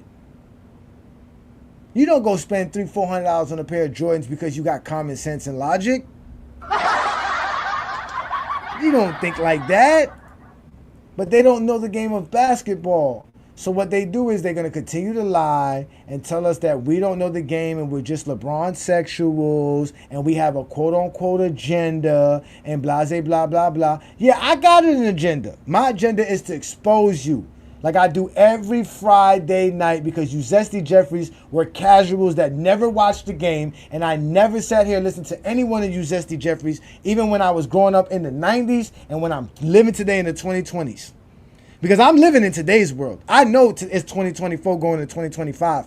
And I know that basketball is the greatest thing that I've ever seen. And to me, it's better than football. I've been stopped watching football. Ever since 2016, I stopped watching football. Football has not been a mainstay in my life at all. I don't care for football. Now, football is one that football fans should be upset about because they completely changed football. Football is horrible. The gameplay in football is horrible. The style of play for football is horrible. But not in the NBA. Not in the NBA, ladies and gentlemen. Not at all. Not at all. So we got some games ended in the slate, and we got some games actually going right now. Like I said, ladies and gentlemen, hit that like button, hit that subscribe button. This is the Friday Night Exposure with the Exposer. I put the link up for anybody who wants to join me and have a conversation. I broke down why today's NBA is not horrible to watch because these guys keep saying it's horrible to watch. I pulled up film and footage from the 1994 NBA Finals at the height of the NBA, supposedly, in the midst of everything. The type of brand of basketball that Frank was talking about, throwing it down to the low post, Akeem Olajuwon versus Patrick Ewing. And we saw the type of brand of basketball that it was. It wasn't that great. It wasn't that phenomenal. It just is what it was for the 90s. It was great for the 90s, trust me. Yes, my household was going crazy because it was great basketball. Because that's all you had. You didn't have nothing else. But if you're going to tell me if I can watch 1994 NBA Finals or the 2024 NBA Finals, I'm watching the 2024 NBA Finals without a doubt. And just like I'm watching today's NBA, Boston beat the Indiana Pacers 142-105. The San Antonio Spurs edge out against the Brooklyn Nets 96-87. The New York Knicks trample the Orlando Magic's 108-85.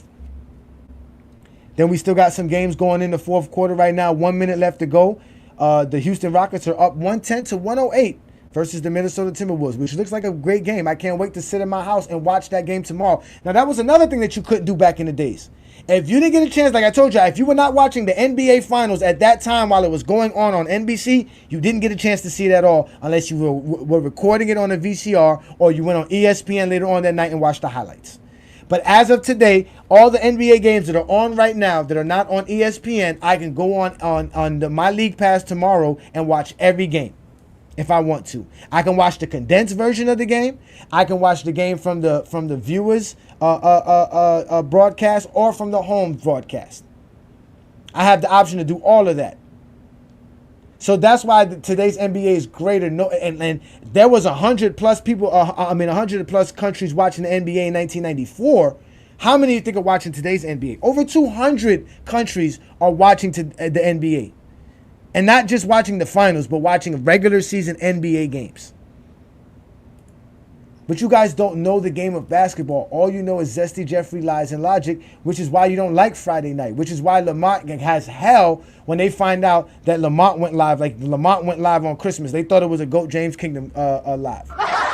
Because I'm shattering dreams.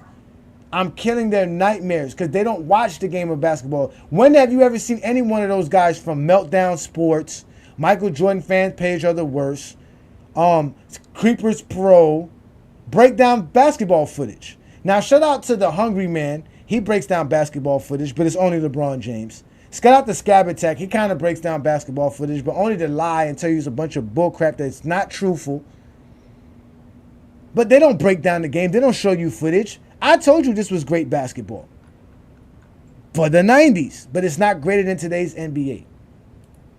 Yeah, Meltdown Sports. If y'all know anything about Meltdown Sports, we had Mr. Mel on our show once, and he got embarrassed horribly. He was not prepared to show up on GOAT James Kingdom at all. At all. And we got footage of it. You can go on check it out on our playlist. We have footage of it. So again, all we do is provide facts and proof here in GOAT James Kingdom because we're basketball fans. Even Brandon, as somebody who only watches the game of basketball because of LeBron James and the players that he likes, is still a basketball fan. I'm a basketball fan because I watch my Heat. I'm going to watch my Heat tomorrow. I watched them yesterday. And then we're going to come back on a Sunday afternoon. We're going to have another great show. So then we got the Mavs, who are actually in a game versus the Phoenix Suns right now. They're up 55-39 with 10 minutes to go in the third quarter. It's halftime where Cleveland is up 80-65. Cleveland scored 80 points tonight, ladies and gentlemen, at halftime. Shout out to you, Frank, man. I appreciate you, bro. Appreciate you so much, man. Rex, yes, you're not a fan, but see, for today being Kuji Chagalia, you admit that. At least you say that you stopped watching the game. Because when you started watching basketball, it was a completely different brand of basketball. You grew up in an era, and I remember you saying this, where fouling was a thing. You thought of, when you played, like you said, or when you were watching it, if somebody didn't foul, they weren't playing hard enough on defense, right? So you came in an era where basketball was played differently, and I can't wait to have that show next week, ladies and gentlemen. Politicus Rex will be on Friday Night Exposure next Friday for the 75th episode, and we're going to talk about the history of the NBA from someone who watched the game of basketball during the 70s, not somebody who watched the 80s and the 90s. I'm going to bring you somebody who was watching the game since the 70s and somebody who actually watched Wilt Chamberlain play in person. So I'm going to sit back and learn. I'm going to sit back and do what I do best. Shout out to you, Najee. Thank you for supporting what we do here. And again, shout out to you, Rex. Like I said, I provided you my contact info, Rex. Reach out to me so you and I can discuss all the matters for next week's show. It'll be an open platform for you to shut it down, and like I do every Friday night. So I thank you for actually bringing up that chance and that opportunity to bring you up, because I am looking forward to hear about 60s and 70s basketball, and also how you perceive the GOAT debate in general with Michael Jordan fans and LeBron fans, and how basketball in general still stands today and how you view it. Hopefully the things that I say and the things that you hear from me can help you actually turn on a program here and there, and then you can watch a game and actually see how good it was. As you can see, Rex, you do have fans as well. So shout out to Politicus Rex, and we'll have that great show next week, man. We'll definitely do that. Appreciate you, Rex. That's for sure. But again, they don't want it. They don't want the smoke. And it's crazy because I thought when I started GOAT James Kingdom with Brandon that I was going to get nothing but Zesty Jeffrey's wanting to argue with me. Back then I used to call them MJ Delusionals. And at first we didn't get nobody in it because nobody knew about us. But then people started seeing what our show was about. And then they started popping up. And then we started exposing them left and right. Because it was very easy to expose Zesty Jeffries because they don't have real knowledge, real information. What they have is lies that they circulate amongst one another. And like I always told you, with a Zesty Jeffrey circle, the guy who tells the best lie, that's the guy who gets the most praise, and that's the lie they run with. That's what they do best. That's what they do best. But as y'all know, here in GOAT James Kingdom, we don't play those games. We actually bring up facts. We bring up real information. We show you the truth. We show you reality. You see what I'm saying? Like, we don't just sit here and bring up nonsense. So let's bring up what Cleveland is doing right now, because we know they had 80 points.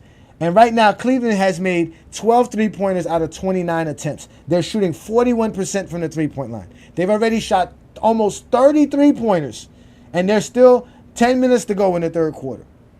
How is the Nuggets going to be able to counter that, right?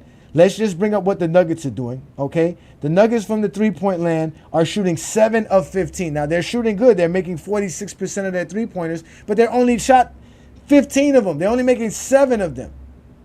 Now, imagine if they were shooting twice as much and they had 7 more three-pointers made.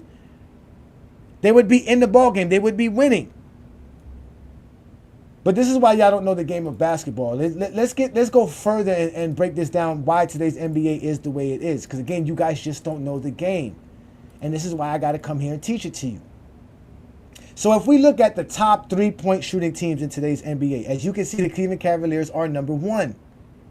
If you look at the Knicks, they're number 2. Milwaukee, playoff teams that are, these are all, matter of fact, these are all title contenders. Phoenix Suns are a really good team. If they have Kevin Durant, they'll be higher in their ranking. The Miami Heat are shooting well because Miami Heat have the three-point shooters, and we're also one of the top teams in the East. The Dallas Mavericks, the Denver Nuggets, The only two teams that we see here that are three teams that we can see that are not above 500, are not great teams, are basically the Pacers, Bulls, and the Nets. But these teams have been able to win the games that they've been winning because of the fact that they shoot three-pointers.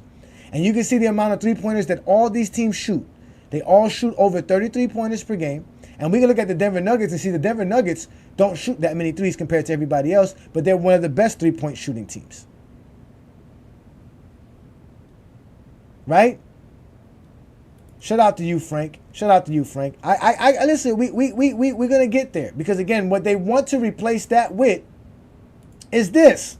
Mid-range shooting.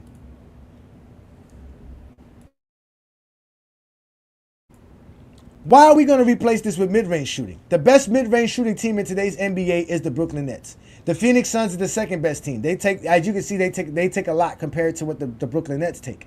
Then we got OKC, New York, Sacramento, the Grizzlies, the Pelicans, the Blazers, the Cavaliers, the Bucks, the Indiana Pacers, to top off the top 10 teams. And you can see here, the worst team in the NBA is in this category in the Portland Trail Blazers, who shoot a lot of mid-range shots and shoot 42%. Even if you're shooting as good as the Brooklyn Nets do at 50%, that still does not trump all the teams that we were just talking about who shoot at over 35%, over 37% from the three-point land. So you have to shoot it. And again, look at where these guys are shooting at the restricted area. The restricted area is all the way to the left. So for them to be able to shoot 71% or to get the 25 shots or the 24 shots, like you see Cleveland here, who gets almost 30 shots per game at the rim and shoots at about 64, 65%. To get those shots is because they shoot the three-pointer the way they shoot the three-pointer. The mid-range is not going to change anything. It's either you get to the basket or you shoot the three-pointer. He said also Jared Allen leads the league in offensive rating. Shout out to Darnell Heights, another GOAT James Kingdom member. Always supporting what we do here. Thank you for the super chat. But again, we're not going to throw the ball down on a low block to Jared Allen. We're not going to. I would rather Garland and Donovan Mitchell get some shots off. I would rather them find a way to get their three-point shooters going because they have a lot of great shooters on that team. So that's not bad basketball. That's actually good basketball. The reason you think it's bad basketball because you think nobody can shoot three-pointers. Today's NBA can shoot three-pointers. When the Houston Rockets had the number one three-point shooting team in the NBA and they had a bunch of guys who were shooting horrible from the three-point land, I didn't see none of y'all talking like that. Or when the New York Knicks, let's go to John Starks, who was jacking up a bunch of three-pointers, who was taking almost 6 three-pointers a game and shooting 33% from the three-point land. They had Doc Rivers, who got hurt that year, so we can't count Doc Rivers. Hubert Davis was shooting 40% from the three-point land, but he was coming off the bench. Greg Anthony was the next guy after that. He was shooting 30%. Derek Harper was shooting 36%. The Knicks didn't have no real great three-point shooters. Even if we get to the playoffs. You get the John Starks, who was shooting 35% for the playoffs. They didn't have great shooters. They were not great at shooting the basketball. But these guys were taking a lot of three-pointers in that era because they had to create space for Patrick Ewing. That was the point. You had to give Patrick Ewing his space. You had to give Hakeem Olajuwon his space. Because if you didn't give him their space, they were not going to be able to get good shots. It was bad enough that Patrick Ewing is already taking 15-foot fadeaways that are contested. Now you want him to do that with people hovered all over him. Patrick can't put the ball on the ground. We just saw Hakeem Olajuwon travel because he couldn't put the ball on the ground. These guys were not great at dribbling the basketball. These guys were not great at this, man. You guys have to understand that was not great compared to today. I'm watching Bam Adebayo, Joker, bring the ball up the floor, setting up the offense because they're good dribblers. They can dribble the basketball. I'm watching the NBA Finals. Y'all going to sit here and tell me the 1994 NBA Finals where the next best scorer outside of Hakeem Olajuwon was averaging 13 points per game? Shooting 36% from the field. The top 3 scorers outside of Hakeem Olajuwon in NBA Finals shot 36%, 32%, and 42% from the field. That was that. And then let's not get started with the Knicks. I already brought to you how Patrick Ewing was shooting 36% from the field. He didn't even average 20 points per game in the NBA Finals. John Starks was averaging just under 18, shooting 37% from the field. Derek Harper was the next leading scorer for the Knicks. He was shooting 46% from the field. That's not bad. And Charles Oakley was shooting 48% from the field. In total, the Knicks as a team was shooting 40% from the field, 40.7. The Rockets were shooting 42.6% from the field. This is horrible basketball. This is shooting like the guys were shooting in the late 60s. And this is why David Stern was on the NBA trying to tell the NBA and trying to tell fans why the league didn't have any issues at all, and then they were not worrying about ratings or gameplay. Halftime in Houston, Game 7. Rockets lead the Knicks by 2, 45-43. Joined live now by NBA Commissioner David Stern. David, taking nothing away from the excitement throughout this series and the feeling in this building and the great determination and the achievements of these two teams, the ratings for the finals are down. And many people feel that if this style of play becomes dominant in the NBA, the league will lose some of the elements that led to its popularity. Do you share that concern? No, I think there's an ebb and flow, Bob. A decade ago, people were saying that we had to change the rules because there was too much scoring, no one played defense, we should have the zone come in. Now there's just a lot of defense being played. We will be looking into maybe tightening up some of the calls, but Charles Oakley doesn't have to apologize for not being Michael Jordan. He's out there hustling, and he's an all-star, and that's a lovely kind of play in its own way, watching players hustle the way these two teams are. Oh, it didn't stop there.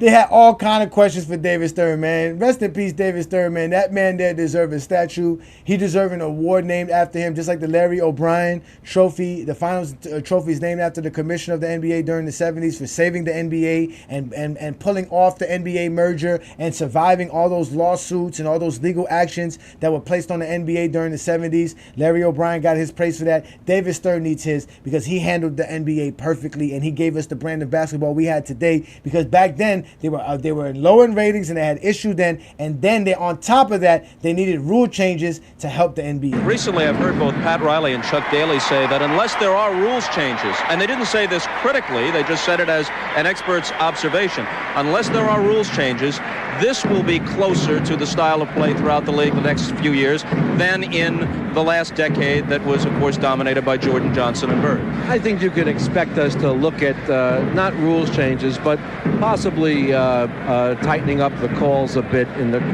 looking at it over the summer. Perhaps a little bit more movement, letting players get a little freer than this very tough defense that's being played allows them to. But we're, our ratings are only down domestically. There are 117 countries that are getting this finals. These are the most people that have ever watched an NBA finals in our history.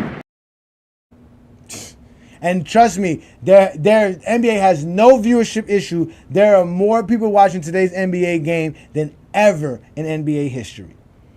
Frank, you want to bring back hand checking for what? When they were saying you couldn't hand check in the 90s. Play as Patrick Ewing gets somewhat of a rest, not having to guard Olajuwon right now, but that's not really a rest. He's got to watch Thorpe, and he'll patrol and roam that lane and look to help his teammate. Foul on Cassell. Rockets foul number 10, Sam Cassell, his first. Sam Cassell. Ball for his first team foul on the Rockets. You can see both hands on the dribbler now just grabbing the arm. And this Sam hand sitting on the checking. bench has to Call recognize for hand and see checking. what happened early in the ballgame. Well, one was called on Harper and then Smith, and you got to make the adjustment. But he is a rookie. Called on everybody. With the rejection. Hand Kelly checking. lost it off his foot. Kelly. Last touch by Herrera. Well, I was making the point earlier that Patrick Ewing was looking to pass the ball quite a bit. Right now, he doesn't look sure at what he wants to do. Here, he took the shot with Olajuwon draped all over him. Play as Patrick Ewing. So first off, that was like, again, that's what the Knicks had, was Patrick Ewing taking those 18-foot fadeaways with Akeem all over them. But as you can see, Frank, they called hand checking. Matter of fact, the actual signal for hand checking is this. You'll see them call this. This is called hand checking. This is the hand checking rule or the hand checking signal for a referee. Let's watch the actual referee call the hand checking call. Play as Patrick Ewing gets somewhat of a rest, not having to guard Olajuwon right now, but that's not really a rest. He's got to watch Thorpe, and he'll patrol and roam that lane. Watch the referee on the bottom. Watch him. Look. Right there. Hand checking. Right there. Hand checking. Pushing him. You're hand checking.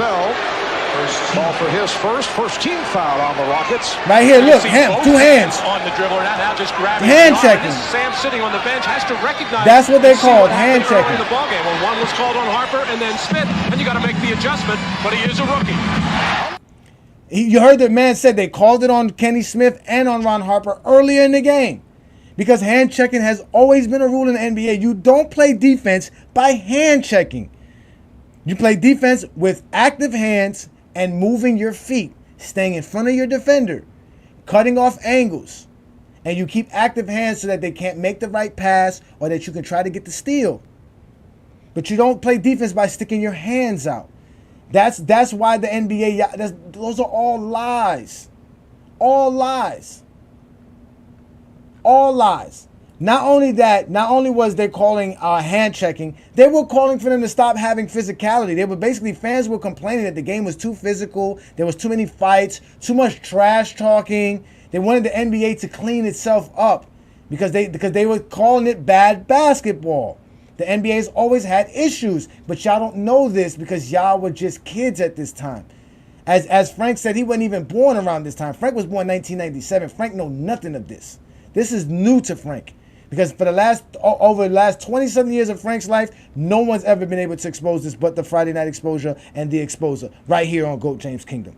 Let's go ahead and show you why they were complaining about physicality and how the NBA was ahead of the curve when it came to trash talking, physicality, and silly sportsmanship that y'all love to praise that y'all claim today NBA doesn't have, but y'all want it to be brought back. Lastly, these finals for the most part have been played clean and hard, but as you know, there has been a problem over the last couple of months with a perception, and it's not unique to basketball, it's throughout the sports world, that there's a tone of trash talking and confrontation and fighting.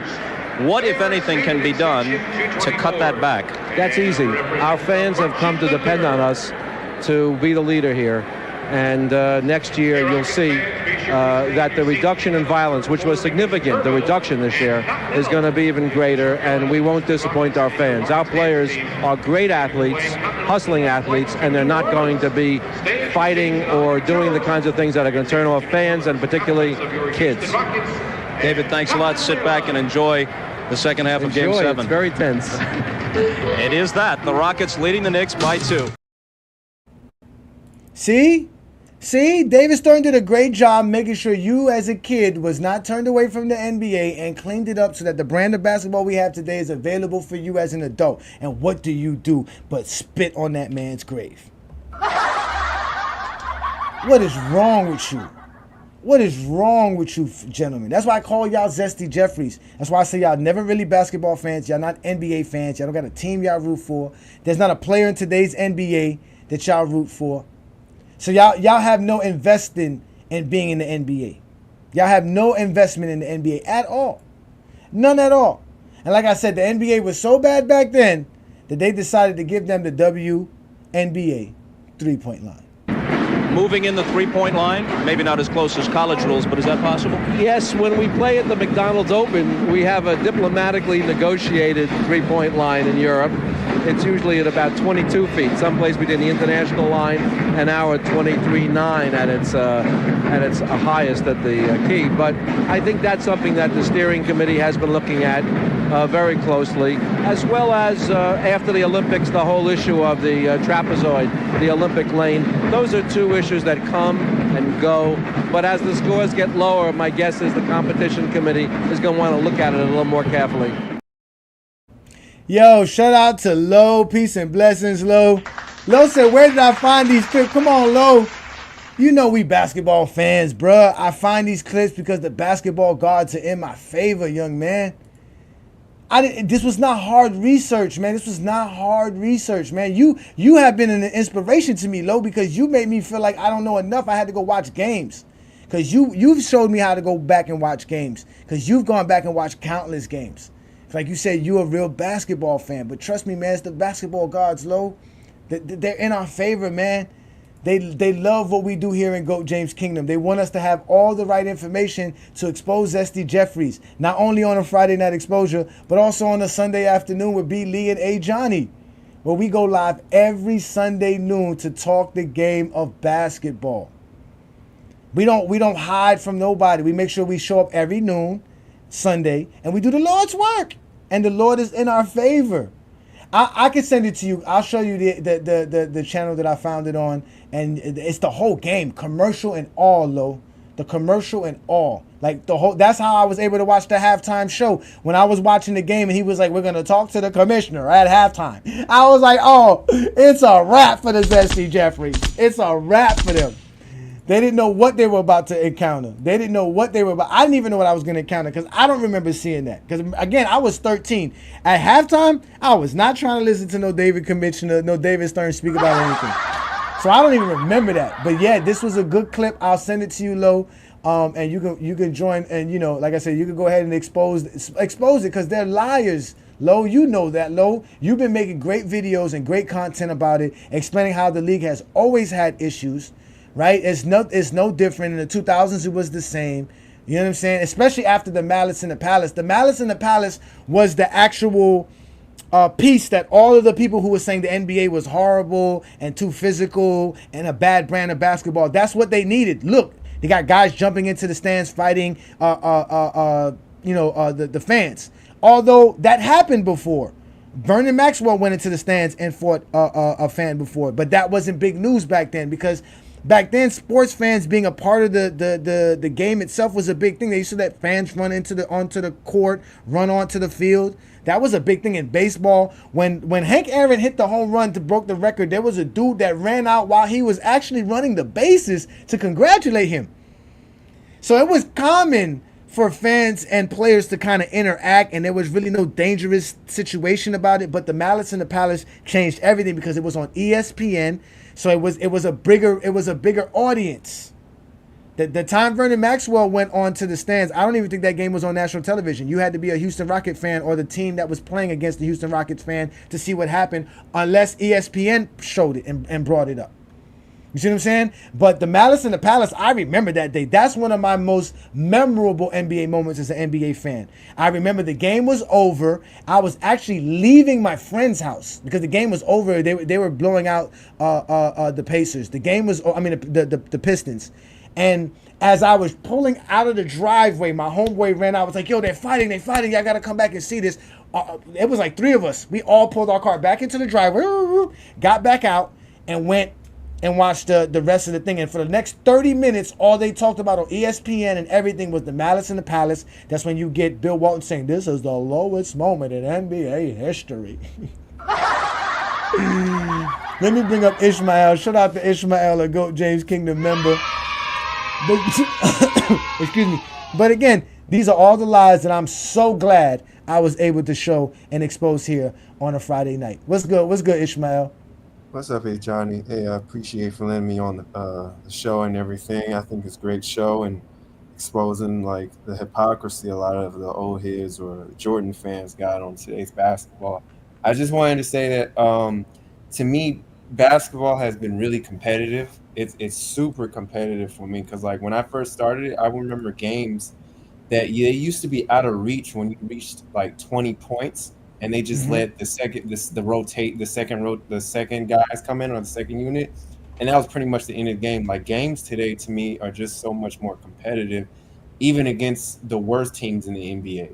Like it's never out of reach. It's always a way to be able to. You have to continuously play in order to make sure that you're going to win. And like when I went to that game on Christmas Day, I mean, that was the first time I ever saw LeBron James play. I've seen a lot of hoopers, even from Pro-Am. I've never seen a player like that in my life, even at old age. I've never seen that. It's like he's got to be a freak. He's like a freak of nature or something, man. It's crazy. But I've seen a lot of Curry games and whatnot, and I've just seen a lot of hoops, and that was really a big deal to watch. Like the atmosphere and everything. Like I'll just say that online is not real. I think a lot of people like this brand of basketball. I don't know what people are really seeing in real life to make a case by that, but that's my take on it. Yeah, indeed. Shout out to Lo. Thank you for joining me, Lo. What's good, brother? Thank you, Ajani. Thank you. I just put it in the private chat for you, bro. I see. Hey, and you'll have fun. Watch it with the commercials, because even the commercials, you be like, damn, these are the type of commercials that were going on. And mind you, you had to watch the commercials. There was no flipping the channel. There was no. Yeah, you had to. Yeah. Everything you saying is 100% true. We talked about this before. It's not because of it. I mean, not saying that it's they can't change the game. But like everything that people are saying right now about like how the game is just like played one specific way and it's dominating the league, they said the exact same thing in the 90s.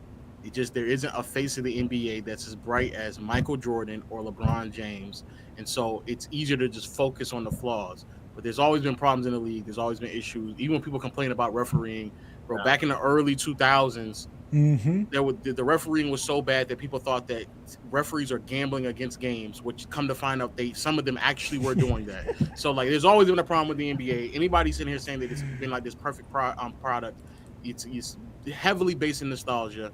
And when people argue these things, they refuse to acknowledge that this is the most efficient the game has ever been, the most skilled the game has ever been. And I don't know why people push back against it. I have no idea. It's hilarious. Low. The funny thing about was watching that, right? Because again, I was watching it, and every time I go back and watch a game from the 1900s, they call illegal defense. Every game, bro. It's not a game I've watched they don't call illegal defense. And these guys don't understand how illegal defense allowed for spacing, which is all the three-point shooting does today. It just creates spacing. So instead of you having a rule saying, hey, I got to go out here and guard this man, it's his skill. It's his ability to shoot off the dribble or shoot in a catch and shoot situation that makes you stay 5 feet close to him instead of just, trailing off of him. And they don't get that. And the sad part is that they claim they were watching it. That's why we have to listen to them tell us these lies, and we all know they never watched it. No, they did not. And that's what, and even when I be sitting here, when people sitting here and say like, oh, they need to put like a cap on 3-point shooting and stuff like that, it's like, bro, y'all just like the issue is that a lot of y'all don't fundamentally understand like strategy and spacing, because a lot of things that people say just go against whatever the NBA has always been. It's always been what's the best way to try to play the game, even if it means that it's going to be unwatchable. They don't care because it's a sport. It's competition. So if it means that we have to hold the ball to the point where the end score will be 21-19, and that's why we have a shot clock, that's what they're going to do. If we're going to sit here and just throw the ball to somebody saying next to the paint and dunking it over and over and over again, like Wilt did, and that's the reason why we opened up the lane, it doesn't matter about how the product looks or not. We're trying to figure out how can we win the best game of basketball.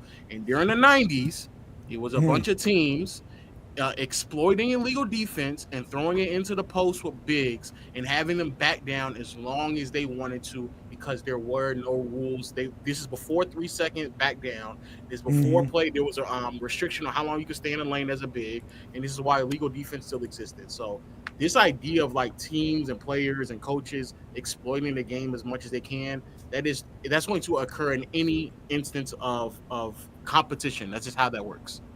Facts, all facts. Matter of fact, look, why do you need a 3-second rule, right? When there is nobody in the paint, anyways. Well, they brought in that rule for Shaq, didn't they? Right? No, they brought that rule in because they allowed zone. So what they did was, okay, we're gonna let you play zone. We're not gonna allow you to just sit in the paint. That way, that it doesn't totally restrict the offense, because they still wanted people to dunk and get to the paint. So that means now you can play zone, but you just can't sit in the middle of the paint and guard nobody. You have to be guarding somebody if you're in the paint. But here, as you can see here, if you don't want nobody in the paint, you just take your big man. And as you can see, their power forward in this situation, I believe, is Robert Horry. He's pointing at the referee and basically telling him, hey, Oakley is playing illegal defense. He's not guarding me. Even though Oakley's not even in the paint. That's crazy. The Shaq one was Shaq was so dominant, he would just bulldozer over people, and so that's why we now have charges because how overwhelmingly dominant he was. Like every rule that's set in place is because at some point there was someone who was so shameless at trying to win that they didn't care about how the products looked. And every single year, every single generation, there's always someone complaining about what the product looks like. Because back then, Wilt and Bill Chamberlain.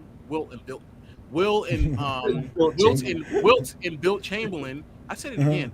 Wilt and Bill Russell would sit here and they would complain about how Shaq got away with a bunch of like offensive fouls that would never ever occur back in their day. So this is the excessive of like just constantly complaining is something that always occurred. But I realize that most of the people who complain about this stuff, y'all just want to complain, and now y'all think that y'all opinions are valid because the ratings are down. That's it. Y'all think that. Y'all think that for whatever reason. I think, Lo, that personally, I feel like the problem right now in the league is storytelling and media, and there hasn't been a face who has taken over since Bron. It's like Bron is still here. Like, yeah, Jokic is a more talented player right now. He's a better player, but he's not exciting. That's part of the issue. But why do you need a face? Jokic's not exciting. What kind of basketball? At all. He's not exciting to watch at all. I am not going to do this right now. He's not a stat pattern. Why does the NBA need a face though? Can't people just enjoy basketball? I'm not sure. Like, I don't want to fight this right now. Like, bro, Joker is bad basketball. Is boring. Yo, I be looking at Joker do stuff that I be like, wow. I don't know what y'all be watching. Like watching Duncan, bro. That's what it comes down to. It's like watching fucking Duncan to me. He's not exciting to watch. He's a super skilled player. He's fantastic. He's the best player in the league. It's him and Giannis. But he's not fun to watch, bro. They didn't even have Giannis on Christmas or Shea. That's messed up. That's crazy. We didn't need that. Like, come on, bro. We had Wemby. We had Wemby go ham. Yeah, Wemby did, but LeBron and Curry can't is still king. Come on, man. Well, listen, Jason Tatum had a great game. Boston played great. It was still a really great day. It was good games across all. It was good games across the board. That's what I was going to ask you, though. How did you feel about the games? Was it a 5 out of 5? How many of the games did you give a thumbs up to? I gave all 5. I gave all 5. Yeah, I wasn't able to watch all games from start to finish because I was like traveling around. But I will say this: I do gotta go. They were great. I think all around it's a really good day for the NBA overall, so I'm not really complaining about it. But the NBA does have to have a face because the league isn't old enough to rely on like historic, like teams being this rich history culture. It's not old enough at that point yet. There are a lot of these teams that have only existed for like 20, 25 years, and a lot of these other teams that have existed longer, just they don't have that much history behind them. So they have to have a star. They've packaged the whole identity of the sport behind a star. And I agree that Jokic isn't entertaining enough to the casual fan, but to us, I think for people who really watch him, of course. But the truth of the matter is, like, but also I'll say this though. I hate that, but wait a second, Lo. That term is horrible. Casual fan, bro. It's not. Like, it's a real term. It exists. It exists. They have to exist. Yeah, they exist. We had a bunch of casuals watching basketball on Christmas. Go ahead, though. Finish up your low. Yeah. But at one point, we were all casuals anyway. At one point, we were entering. You know what I'm saying? So at some point, we all had to transition. But the bigger issue is, I agree that the way that media members prop up the game is ridiculous because Jokic should not be going around doing what he's doing. And you have a media member like Nick Wright try to tell people that he's the worst MVP in NBA history. Like that should not occur. Yep. There shouldn't be a bunch of people trying to push. Remember when Giannis was on his run and it was, Chris Middleton is the real Batman. He's really closing games and he should win finals. Like that, those things is what continues to deter people from gravitating to these players, even if they're not as entertaining or marketable as a LeBron, a Kobe, an MJ, et cetera, et cetera. So yes, that level of stardom doesn't exist anymore, but whatever we have now, you have to make the most out of it, and they're not making the most out of it. And personally, I think Wemby is also just very entertaining to watch. The fact that he doesn't have as many The fact that he's not having as many national televised games as a lot of other teams. I love me some NBA. I can't wait to watch him play. I can't wait to watch more games of him, man. You're right, Lo, man. Thanks for showing up, Lo, man. We appreciate you, man. Thank you for the link, man. Thank you for the link. No problem, man. Enjoy it, man. Have fun. I can't wait to see what you make out of it, man. Shout out to Lo. Lo's in the building. He actually has a great channel, too. I've watched all his videos and posts, so I want to say that. Yeah, man. Shout out to Lo. Listen, Lo, NBA fans, that's all they got. It's people like you, people like me, people like Chilltown, guys who really talk hoops. Because if we let Scap Attack and what's this dude, Carcino and Meltdown Sports and those dudes, and even such things like Bleacher Report, they're just shock jock. They're calling me a shock jock. Here this guy saying here, Ajani say Mike was not exciting. When have I ever said Michael Jordan wasn't exciting? I've never said that. That's never came out of my mouth.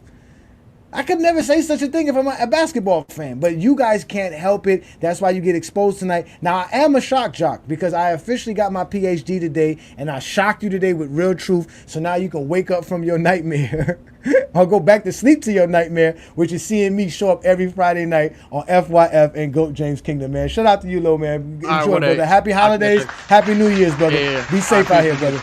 Yeah, man. Yeah, man. Y'all, listen, man. I'm not here to shock nobody. Like I told y'all, I'm not here to get no approvals. I'm not here for none of that. I'm here to just provide y'all with the real truth. Because y'all have been lied to well too long, and y'all are too grown to keep believing these lies. And as you can see, Frank is growing up today. Frank got a few more chest hairs today after talking with Ajani. That's funny, bro. I literally talk all day, bro. Like, that's the thing. I just love talking ball talk, and I know what I saw, and I know that you're big on King James too. I know what I saw. They needed to bring Kevin Durant to that team to beat him. That's what I saw. He would have won in 2015 had Kyrie and Love not gotten hurt. I don't care what nobody says. He had a starting point guard of Dellavedova. Bum. I'm sorry, but that's what I saw. So I know what I saw, and my eyes don't lie to me. He won 4 times out of 10. Fine. I don't really give a F because I know what I saw, and my eyes don't lie to me. And that's it. Listen, I don't know how many people who was in the GOAT debate could even make 10 championships, let alone win 10 championships. So all this stuff about yeah, exactly. But supposedly Bill Russell's not in the GOAT debate. Because he doesn't score enough. Because he doesn't score enough to be in the GOAT debate. Mind you, 11 championships is not enough to be in the GOAT debate because you can't score enough. But that isn't fair either because he was amazing at defense. So how much value do you put on defense? And how much do you put on rebounding? And how much value do you put on time period, era? There's just so many factors at bay, bro. Yeah. So. Now, I just think that the ESPN and TNT's do a horrible job. I know Lamont had a live on Christmas where he talked about how the local media and the fall of local media is what's been destroying the ratings. I don't think so because, again, this idea that you can't watch your local games on League Pass is nothing new. Even with the NFL League Pass, you cannot watch your regional games. That's not available to you on League Pass. It's a blackout. And it's not because of a sellout. That's what the NFL does. If the NFL games are not sold out, you don't get a chance to watch on League Pass. The NBA doesn't do that. The NBA has sellouts all the time. The game's just not available because they want you to go to cable. That's why the cable payers pay for the rights to show it so that you can watch it. You should have cable television to watch your local TV. That's basically what they're saying. Because they're not excluding a cable from it. But if you want to watch your team play from your city and your town, you can watch it. I mean, go ahead, Frank. I honestly don't even watch games on cable because I think it's too expensive. I just go elsewhere. Like, I don't want to say sites, obviously, but yeah. No, I got you, but that's why the ratings are down because I brought up Napster.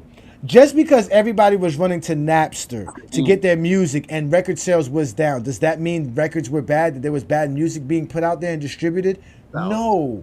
It's just that people found another way to access their music. Today, you can access your NBA without cable television, which back in the 90s, that was the only way to access the NBA, was on cable television. So you don't have to necessarily watch cable television anymore to watch the NBA. I don't have cable television at all. I haven't had cable television in almost a decade, to be honest with you, bro. Because, like you said, it's just not worth it. Because all those channels, and I don't even watch it. Go ahead, Ishmael. I think a lot of people really just don't like basketball like that. I think that is what it is. It seems like it's mostly stars type of thing. Because if Lowe's point is that it's because the NBA doesn't have a star, then it's just that if you have to have a star in order for people to watch competitive athletes really do the best they can in order to win, and we know not every player is always like that, but for the most part they are trying to win. They're being competitive, they work hard, they're getting paid to do it for a reason to play hard.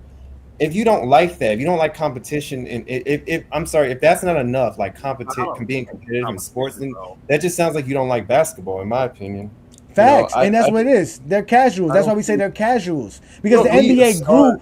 The NBA grew because of casuals. Though, like, bro, this is the point. People want to see people compete and go back and forth at each other. That sells.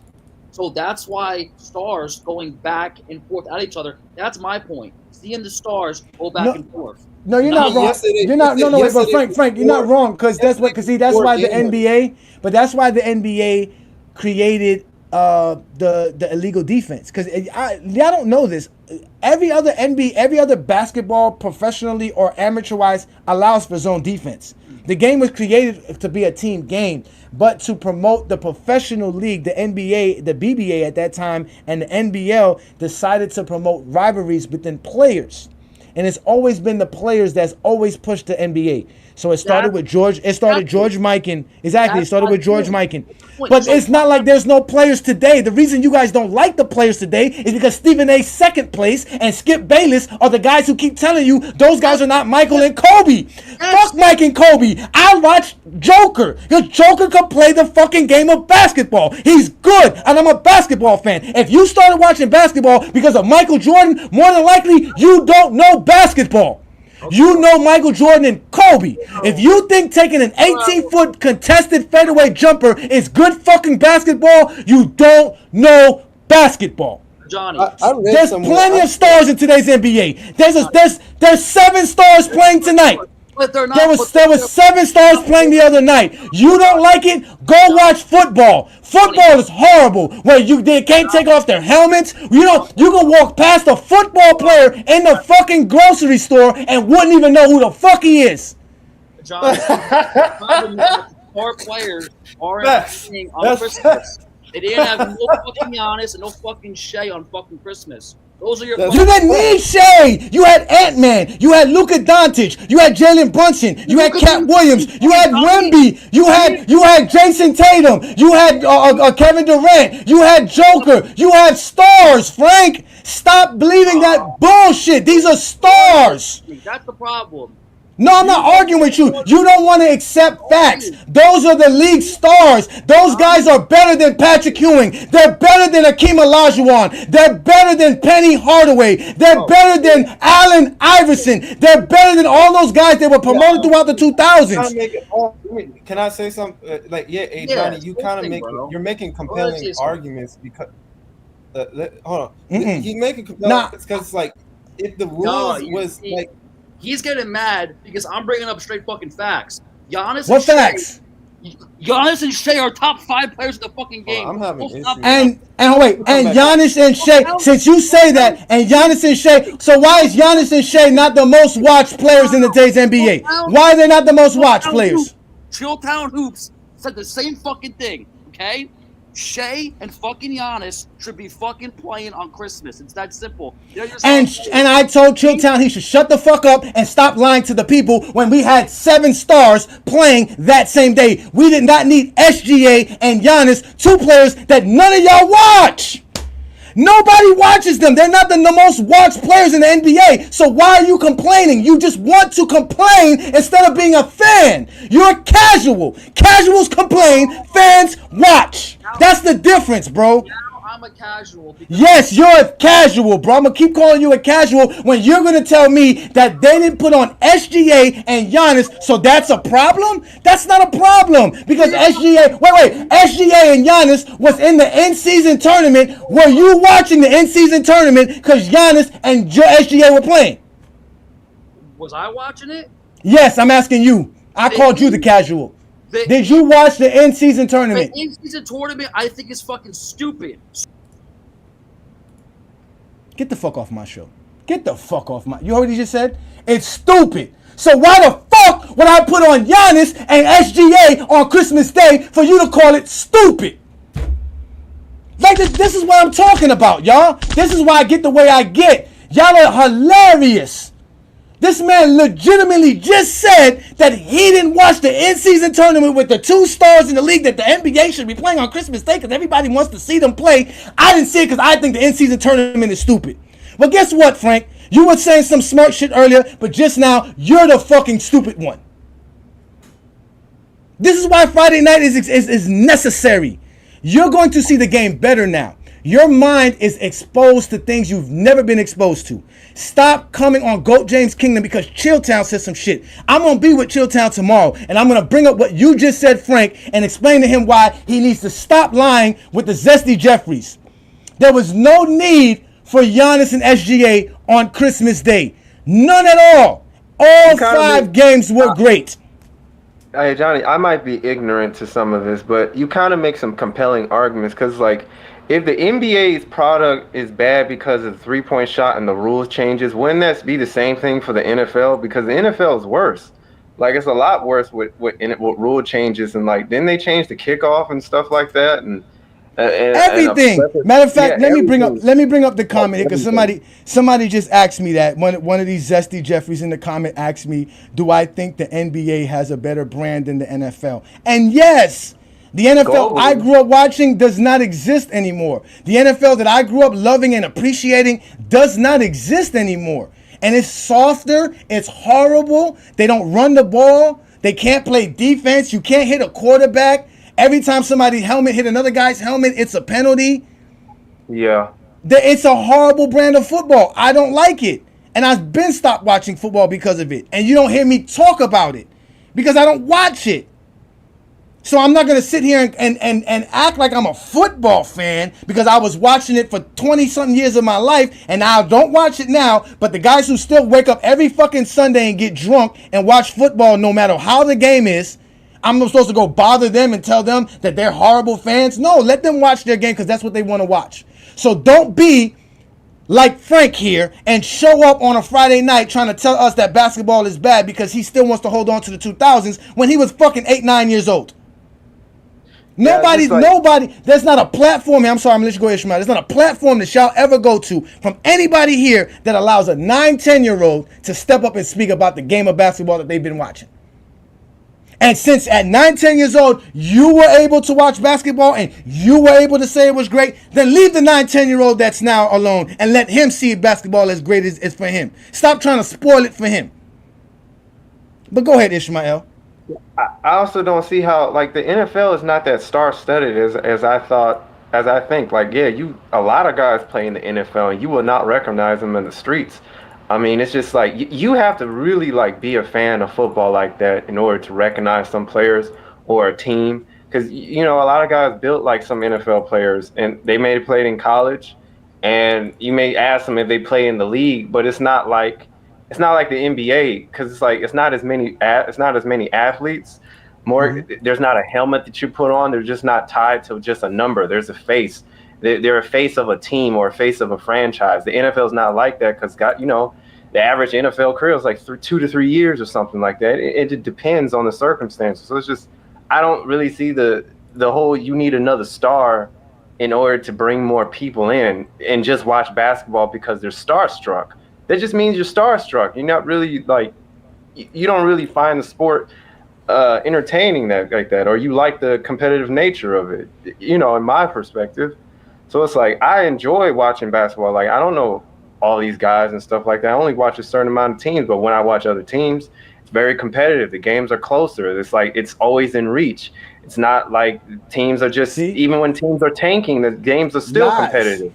So it's like, man, that's all I'm saying. I'm with you, Ishmael. Lies. Look, here you go again. Frank can't handle it. He goes, Ajani made my point for me. Soft ass league. That's the NBA now. The NBA's not soft. I don't get that. Like, it's just like the NBA is not soft. Need to go back to something. What we want to go back to? This is what you want to go back to. This is what you want to go back to. Wait, no. Let's go. Let's go back. Picked off by Cassell. And it all started with the good pressure of Cassell, and he also read the play and forced Harper into an uncomfortable position and a bad turnover. Here we go. Where's the physicality? Where? Where's being physical at? Where? Look. Here, look. Foul. What physicality? Where? So Akeem will go to the line. People are just saying stuff anymore. Like when I see, it doesn't matter what the image is, Adrian. Today's league won't be able to escape the soft image unless the physicality returns. Better bring back hand checking. Bring back hand checking. You guys are lying. Stop lying. You couldn't hand check then. As Patrick Ewing gets somewhat of a rest, not having to guard Olajuwon right now, but that's not really a rest. He's got to watch Thorpe, and he'll patrol and roam that lane and look to help his teammate. Foul on Cassell. Rockets foul number 10, Sam Cassell. Sam Cassell. Listen as he says other players got called for it. On the Rockets. You can see both hands on the dribbler, now just grabbing the arm. And this Sam sitting on the bench has to recognize and see what happened early in the ballgame when one was called on Harper and then Smith, and you got to make the adjustment, but he is a rookie. Olajuwon with the rejection. Ewing lost it off his foot. Kelly. Last touch by Herrera. Well, I was making the point earlier that Patrick Ewing was looking to pass the ball quite a bit. Right now, he doesn't look sure at what he wants to do. Here, he took the shot with Olajuwon draped all over him. You guys are liars. You didn't watch the game then. You don't watch it now. So why should I even listen to any one of you guys? You watched less than 15 years of basketball your entire life. Why am I listening to any one of you guys? I can't tell you the truth. I can't show you the truth. You guys are just delusional. There's something wrong with you. There is nothing wrong with me or NBA fans or the NBA. There's something wrong with you. Keep saying you want to watch this. Go watch this game. Go watch this game. I'm not just showing you one clip. He said that they called hand checking on two other players for the same thing. You were not allowed to hand check. Hand checking is not a defensive move. It is not anything that's going to help you stop Kyrie Irving, Trae Young, Darius Garland, Tyler Hero. Tyler Hero is better than any guard on the Knicks. Any one of those guards on the Knicks. Tyler Hero 10 times better than those guys. By far. Could play better defense, could do everything. Hey, Johnny, I wanted to say that I feel like you have the physicality thing. TV does a disservice with that because when I was at the game, it's a ton of physicality. Like, guys are always fighting through screens. Guys are always trying to seal their man from the post so they won't receive the ball at the post. Like, it's really physical in a lot of aspects. And I just think that it does a disservice also when you're a fan and you don't really try to go watch games and you try to only watch highlights and just make, I think absurd statements like that. But it's very physical. Even the physicality is different because guys are even physical against players that are shooting from the outside. You got to be able to be physical against players that move without the ball because it's not easy. So they call more fouls back then than they call today's NBA. You talking about ticky-tack fouls, physicality, whatever. Was this physical enough to call a foul, or was this a ticky-tack foul? Well, as Patrick Ewing gets somewhat of a rest, not having to guard Olajuwon right now, but that's not really a rest. He's got to watch Thorpe, and he'll patrol and roam that lane and look to help his teammate. That looks like a ticky-tack foul to me. That looks like a ticky-tack foul to me. Sam Cassell. Ball for his first team foul on the Harper. Ticky-tack foul to me. You didn't watch the game, Frank. Get mad all you want to because you guys sat around here and talked with other people, and other people was like, "Yeah, man, the game is soft. I agree with you, man. You so smart, Frank." Not here. You're gonna get called stupid here. You're gonna get exposed here for saying something that stupid, because that's what I show up every Friday night to do, to expose those lies. You guys are going to stop going around telling people lies about the game of basketball you never watched, and then tell people you're a basketball fan. You're a casual. You only started watching basketball because of Kobe Bryant and Michael Jordan. Two guys who played the game of basketball horribly. They were not good basketball players. They were good at shooting the ball. They were good at dribbling. But playing the game of basketball requires you to play with 4 other guys on the basketball court and to play in harmony and in cohesion with those guys. If you don't know how to do that, you're a bad basketball player. And it is a fact that Kobe Bryant and Michael Jordan could not do those things very well. It took Phil Jackson to get them to do any of those things well. Those are all facts. I don't hate Michael Jordan. I don't hate Kobe Bryant. I hate the lies that y'all keep saying about these guys. They're not the greatest guys at playing the game of basketball. Taking a contested 20-foot fadeaway jump shot is bad basketball. Not taking an open three-pointer. Matter of fact, y'all were talking about bad basketball because guys are just running around here just jacking up three-pointers. What about this fucking play? Well, if you make a mistake in there, it's going to be very difficult to recover. Here we go, look. Here we go, look. What is he going to do? He's just going to shoot the ball. Why? Because he's fucking open. Shoot it. If he doesn't shoot it, they're never going to play defense on him. Never going to. Look, they can't even make a simple pass. Look, a foul. Look at that, a foul. A quick foul being called. Yeah, come on. You know what? Let's let Frank come up here and explain himself. Go ahead. Go ahead. Go. Fucking talk. Go. Explain what, Ajani? Explain what? Explain what? So you're gonna put me on the whole channel. How's it going? Every point that I made was valid. They called ticky-tack fouls today, but Ajani just fucking cries. When. It's so bad. It's not true. I guarantee you a lot of people here know it's true. You really think the game is soft? I'm sorry? Like, you really think that? Yeah, I do think that. Do you actually watch the games, buddy, or no? Yeah, man, I think I don't know what you're looking at. They're not soft, bro. They're not soft at all. I don't see that at all, bro. It's basketball. I'm not understanding what you seeing like will make it soft. Like, what? I'm sorry. Question: Do you think that in today's game they call ticky-tack fouls? Yes or no? I think they do that all eras, regardless. Like, it's it's part of the game. Sometimes that happens, but I wouldn't say they call mostly. Like, it's just a soft error without any physicality. You can even pinpoint, even if you watch LeBron James gets swatted across the head and they don't even call it. There are fouls that are physical and they don't call them. So it's like. But this is my point. Ajani is getting mad about nonsense. Nothing I said was false. That's part of my issue. Nothing I said was false. What did everything you just said was false? Tell me that. Okay, then, bro. Tell me. Okay, they do not call ticky-tack fouls. They call fouls. Those are fouls. Those are fouls. That's what those are. You fouled the man, so the referee did his job and called the foul. No, stop yelling. Pull up a clip and show me a real foul. That's what I want to see. No, wait. Define a real foul. Wait. Define a real foul. Frank, define a real foul. Please, define a real foul. Define what a real foul is. Define it, please. Okay, if I am driving to the paint and somebody whacks me like this on the arm, that's a fucking foul. Common sense. Exactly. Common sense. It's not complicated, bro. They don't call that in today's game. Hold on, wait.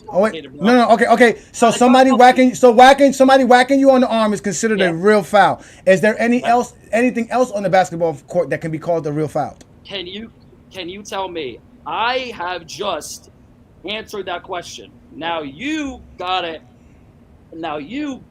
do me now a favor and show me clips. Hey, Johnny. No, hold on, wait. Why do I gotta show you a clip? Wait. So no. There's no.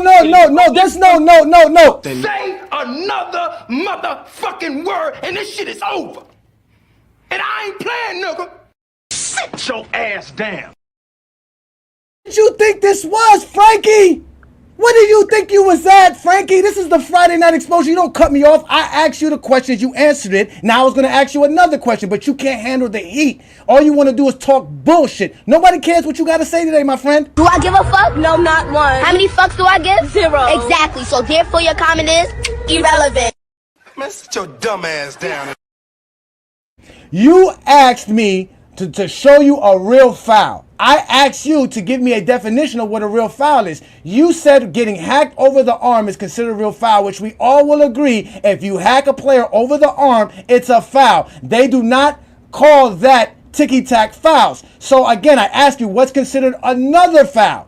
What is something else that we can say is a real foul? We all know hitting somebody over the arm is a real foul. They call that in today's NBA. They call that since NBA has started.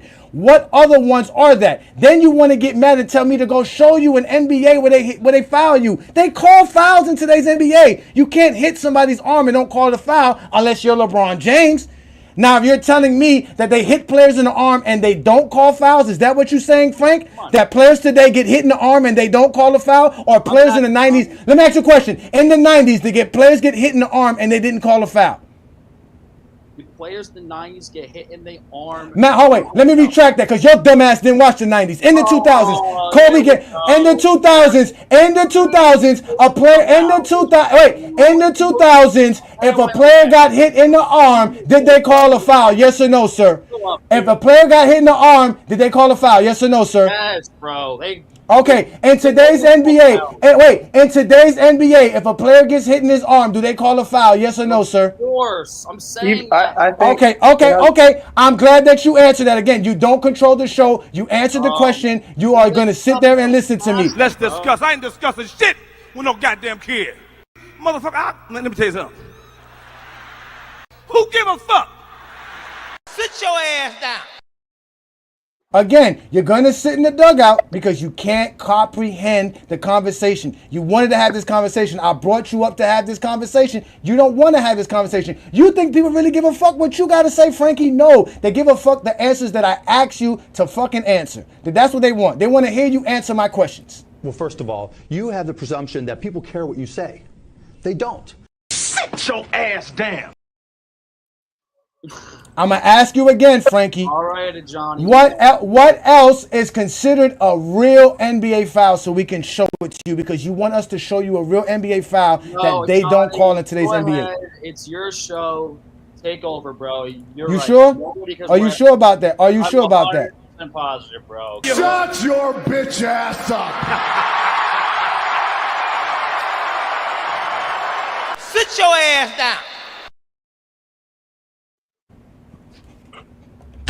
You funny, Ajani. But let's be real, bro. Let's be real. Y'all know I'm very respectful. I brought the man up. And it wasn't until he couldn't accept the facts that he tried to hold on, Lamont. They try to hold on so much, and I don't know why they holding on. They must have blisters from holding on.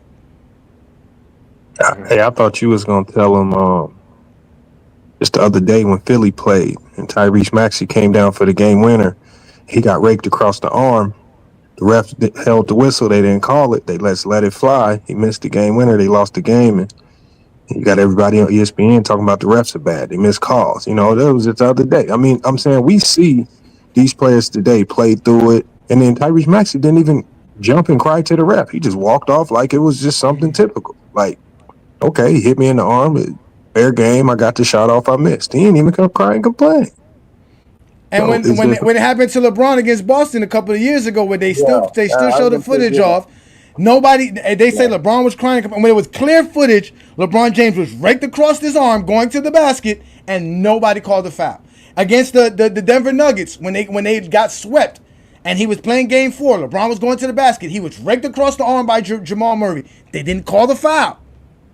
They call less fouls in today's NBA, and they still play physical because you cannot play today's NBA without being physical. I'm playing physical on a guy 30, 40 feet from the rim.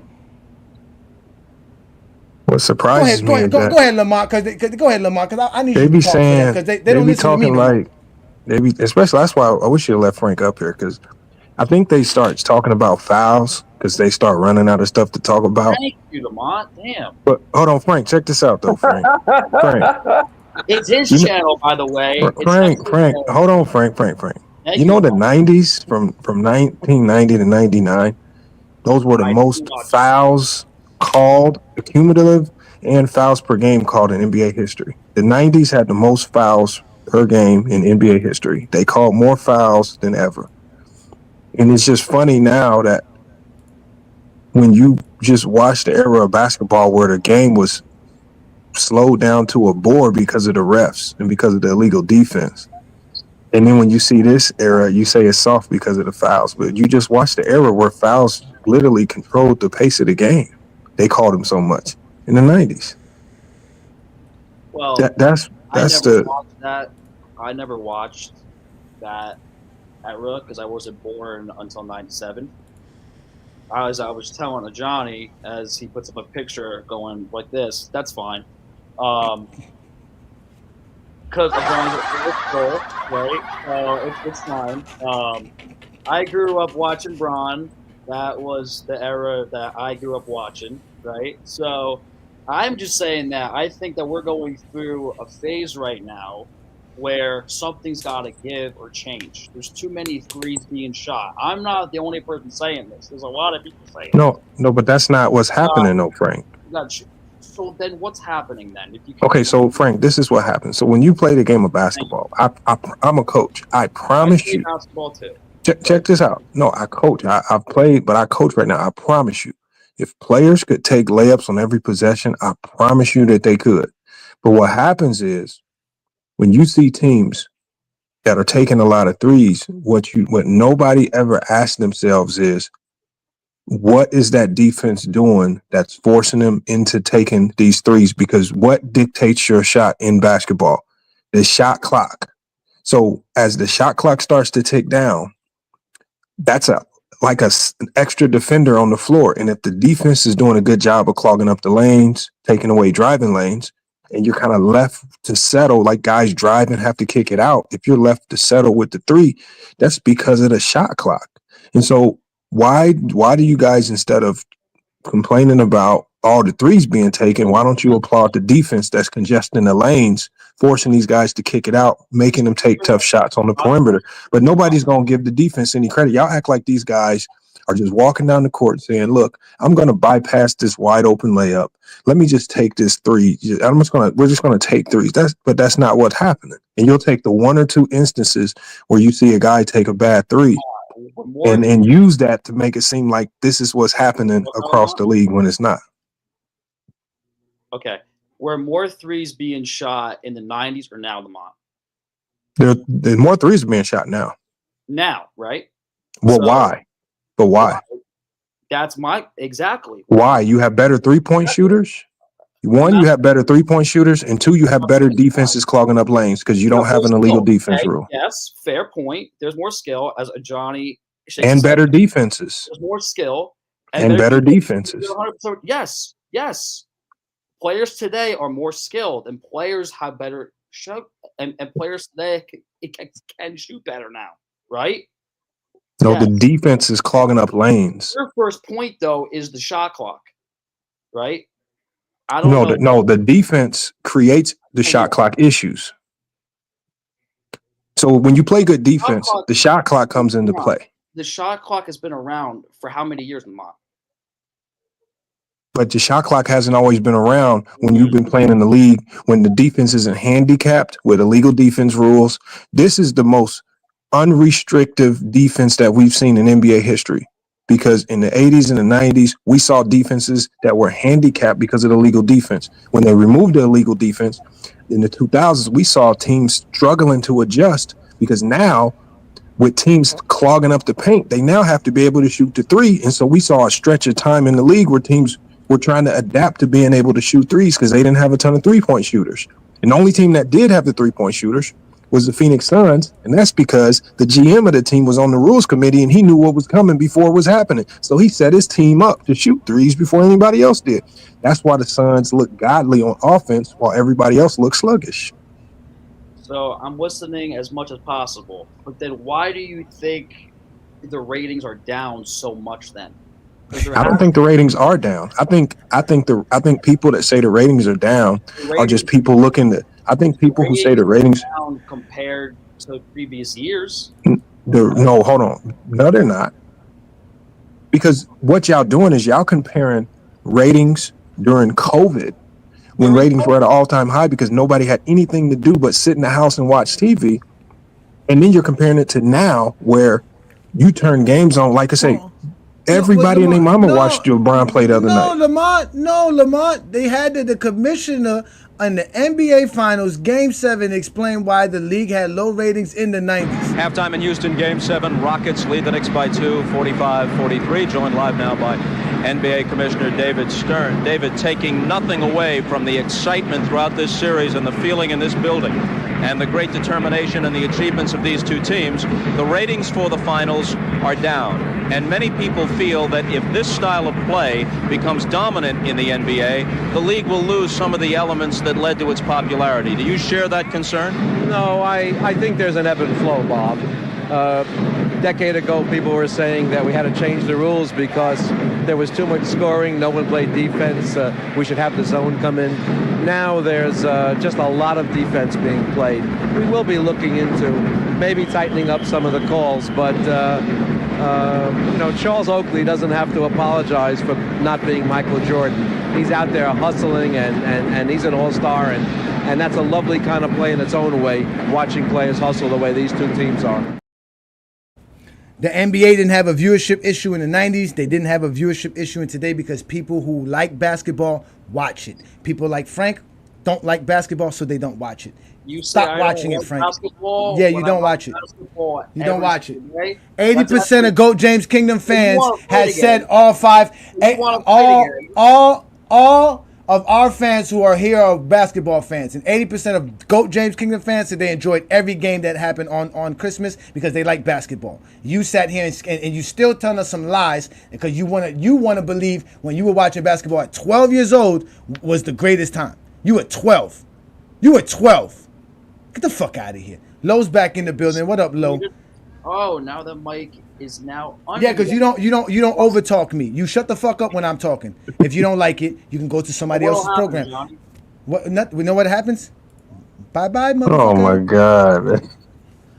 Only thing I had to ask is when people sit here and say that the ratings are down, when people sit here and compare the ratings, they are comparing it to the highest the ratings have been post the MJ era when they compare it to 2012.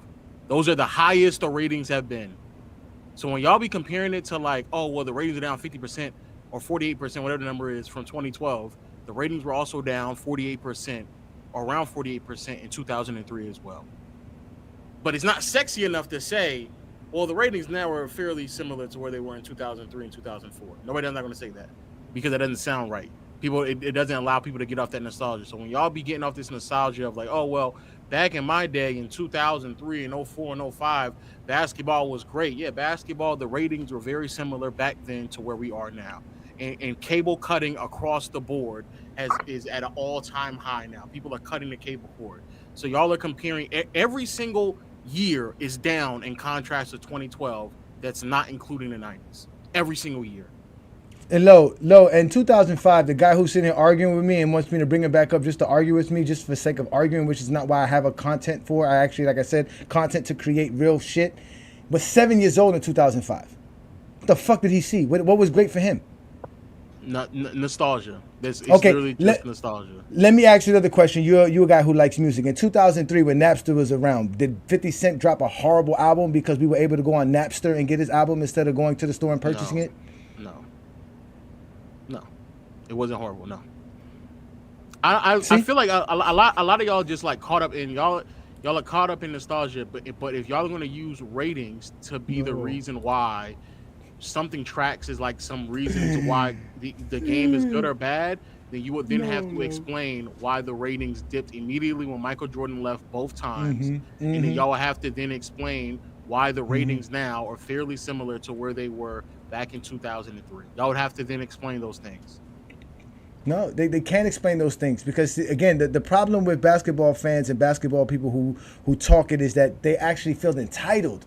they believe their opinions, their feelings matter, Lo. They really believe that, and they get into a circle of guys who talk feelings and talk about how oh man, I just love the game and I just want to. He sat here and dissed Ishmael, said Ishmael must not watch the game when Ishmael was legitimately at a game on Christmas Day, right? And Ishmael was watching the in-season tournament. This is the same guy that sat here and told us that Giannis and SGA should be on Christmas Day games, showing up because they're the biggest stars and they're going to attract the most viewers. Then I asked this man, did he watch them play in the in-season tournament? His response was, I think the in-season tournament's a piece of crap.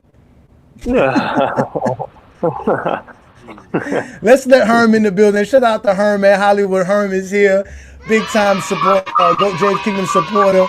Do you hear these dudes, man? You said you wanted to go on Zesty Jeffries. We had one on. At first, I thought Frank was being smart and being taught lessons, but obviously we can see he just can't help himself. He has nothing better to do in his life. He should go find a girlfriend on a Friday night instead of being on Friday Night Exposure. But what up, Hollywood?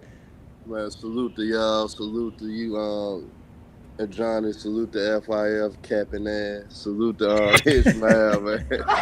Salute to Low, man. But for real though, man. When it comes down to it, it's always been a dead period to where a lot of people feel like basketball is at a dead spot and throughout the history of basketball. You know what I'm saying? So it always been a proportion that to where that the NBA is trying to regroup themselves or trying to find a new face of the league. I think that's the issue for what the NBA has going on right now. They're trying to find a new face of the league. They like when Low point at 2003, they still was trying to find a new face of the league. So you gonna have down periods to where the NBA is trying to find this group, trying to find where they go gear up to. So that's the transition that they on right now. Because at the end of the day, they are transitioning from the LeBron James era. For him being the face, they are transitioning from Curry. So it's gonna be a little period to where they find that the NBA trying to find itself again. But within that, they will. At the end of the day, you got. I don't think so, Herm. I don't think we'll ever have another true face of the league. I think we will. I think and the only reason is not because there isn't a player worthy of it. The media and the fans just won't allow it to happen, right? Because what happens is these players aren't allowed to grow into greatness, right? There's an expectation of these guys to start their careers and be clutch right out the gate, right? But you can't have growing pains. And so what ends up happening, you're talking about a guy in Luka Doncic who his first couple years in the league, he's on a trajectory to literally be top 10 in NBA history. But he can't be great because even at this early age, people saying he chokes in the league or he ain't this or he ain't that. They tear these guys down before they can even get the label of greatness, right? And so this is the same thing's happening with Jason Tatum, right? He can't be great because what are people saying? Oh, he choked, he missed a shot. Oh, he let Jaylen Brown outscore him. So they always running with these funny narratives. This is why we won't ever get another face. And we won't ever get another face until these old heads, these stragglers from the 90s start to dissipate. And then the new youth coming in start to get away from some of these these unfair biases and logic that they use. And these comparisons, they have to look like Jordan. Like, they didn't even let Ant-Man be great. When Ant-Man had his run and there were comparisons that his game looked similar to Jordan, they didn't even let that go. Like, I was just gonna say the same thing. They ate him alive. They killed Ant-Man for that. They didn't ride with it and be like, yeah, he's great. They said, no, he's not. He can't be Jordan. He can't be this. They just literally tore it down as much as possible. So whenever a player gets the opportunity, these old 90s fans just get to tearing it down, and they don't never give nothing. Jokic wins all these MVPs. Away from it, though. Every time Jokic win these MVPs, these got to be fake MVPs. That's the media giving it to them. They just tear everything down. That's just how these 90s fans are. You're literally going to have to wait for them to die. No, but Lamar, I think they actually getting away from it because if you look at the average age of a fan now, it's 36 years old. So most of those that age range grew up with LeBron James. So I think it's gearing towards that now. I think they're pushing the older cats out the way now. Some of them still speaking out. You got a lot of the older former players just running their mouths now. But outside of that though, I think the fan base more gravitated towards Uh-huh. LeBron and his era, though. When it was Jordan's turn, when Jordan stepped into the league in the '80s, even though the team was getting barbecued, you had players and media around the league saying that's the best player in the league. This is the best thing we've seen. Jordan's team was getting cooked on night in and night out basis, but players and media were all rallying around him. This is the best player we've ever seen. They set the foundation for Jordan to be considered to go because they didn't spend their first couple years. They could have literally. If they would have spent from 84 to 90 tearing Jordan down, calling him not clutch, a choker, he ain't the GOAT. But they applauded him early. They let him go through growing pains. And then he started winning. He's the GOAT. They labeled him the GOAT. No player today is getting that. They have to win championships. They first year. They have to make every clutch shot. They can't lose a game. They can't lose a final. They got to literally have perfect careers to be considered the face of the league. It's these old heads with these weird standards, man, that's just tearing it up. They the ones really screwing this whole game up. But I read somewhere on the data. I know it's kind of different change of discussion, but I read somewhere like there's data saying that only like long twos, like the longer mid-range shots, have been replaced by threes, but the short mid-range remain the same, even from 20 years ago. So it's like, I guess people are really just complaining about there's no longer any long twos. So I don't know. And then like shots in the paint are pretty much have increased as well. So but first of all, the mid-range shot is the worst shot in today's game because it's the most easiest to contest. Right? You're not applying no pressure on defenses. Mm-hmm. It's easy to contest. It's easy to load up on you. The most deadly thing in basketball are the guys that can get to the rim and punish you at the rim, or the guys that can shoot the three and space the whole defense out. The mid-range is the easiest thing to defend. The back to the basket post up, easy to defend. So why I don't know why these 90s fans always talk about mid-range shots when unless you a mid-range master and you can make shots over the most tough, most contested shots, then it don't make no sense to keep shooting it. Why do you want to go take the toughest shot, the lowest percentage shot you can? Why do that? Just because for 2 Jordan points. did You could that. just be like Jordan did that. That's how Jordan played. That's how Kobe did it. They got killer instincts. They got the assassin in them. Like I said, they don't know basketball, Lamont. They don't know basketball. The reason Jason Tatum, who's on the Boston Celtics, the most historic franchise in NBA, who probably have the biggest fan base outside of the Los Angeles Lakers, is not being praised for what he's been doing is because it doesn't fall in line with the Zesty Jeffrey GOAT debate. They can't tailor this to say why the LeBron sucks. Because if you praise Jason Tatum, you're going to basically say that the era is good. They don't praise the era, even though Stephen Curry's the reason why the era is, but they praise Stephen Curry. Because Stephen Curry is easy to say why LeBron sucks. LeBron couldn't beat Curry. They praise Joker because LeBron couldn't beat Joker. You see what I'm trying to say? They find narratives that help them keep Jordan's legacy up high, and they don't care about nothing else. So that's why Jason Tatum can't get the love that he's supposed to get, because they can't attach a GOAT narrative that would make Michael Jordan, because he doesn't play like Mike. He doesn't play like Kobe. You see what I'm trying to say? These are the things that they don't attach. They want. That's why they like the Ant-Man, not knowing Ant-Man can't shoot from mid-range. Ant-Man's not a good shooter. He just started getting good the last year or two. He was not that good for the 4 years of his career. But they don't know this because all they saw was the games that he was playing in the playoffs last year, because the casuals only watch the game after Christmas Day and only the prime games. They don't watch the games. They're not the type of guy that's just going to, the Indiana Pacers are playing against the Raptors. I watch this game because my team's not playing. So like tonight, my team's not playing. I'm not watching the Knicks, but I would have watched one of these games. You see what I'm trying to say? But they're not real fans of basketball. They are not invested in either a player or a team, because Kobe's not in the league, nor Michael Jordan, and they were never Bulls fans, and they're truly not Laker fans. So they're the casuals. That's why Frank got upset, because we have allowed casuals to dictate how we talk the game of basketball, and that shit stops on GOAT James Kingdom. If you're not a real basketball fan, you can't talk the game. I'll expose you every time, including guys that are on Player's Choice, including the guys that are on any other platform, even on Lamont's channel. Lamont, you lucky I wasn't there on Christmas Day. You lucky I was busy being a real fan and not showing up on your FYF gossiping about basketball. Let me bring up Mingo Jester because Mingo Jester always got something good to say. Shout out to Mingo Jester. Yes, I did expose you, Frank. You're a casual. That's what got you so upset. That's what you got so in your feelings because you started talking like a casual and you still think like a casual. You're asking for a basketball product that you've never seen in your life. So why would I even listen to you? That's why you got exposed. That's what I do best. That's what I do every Friday night.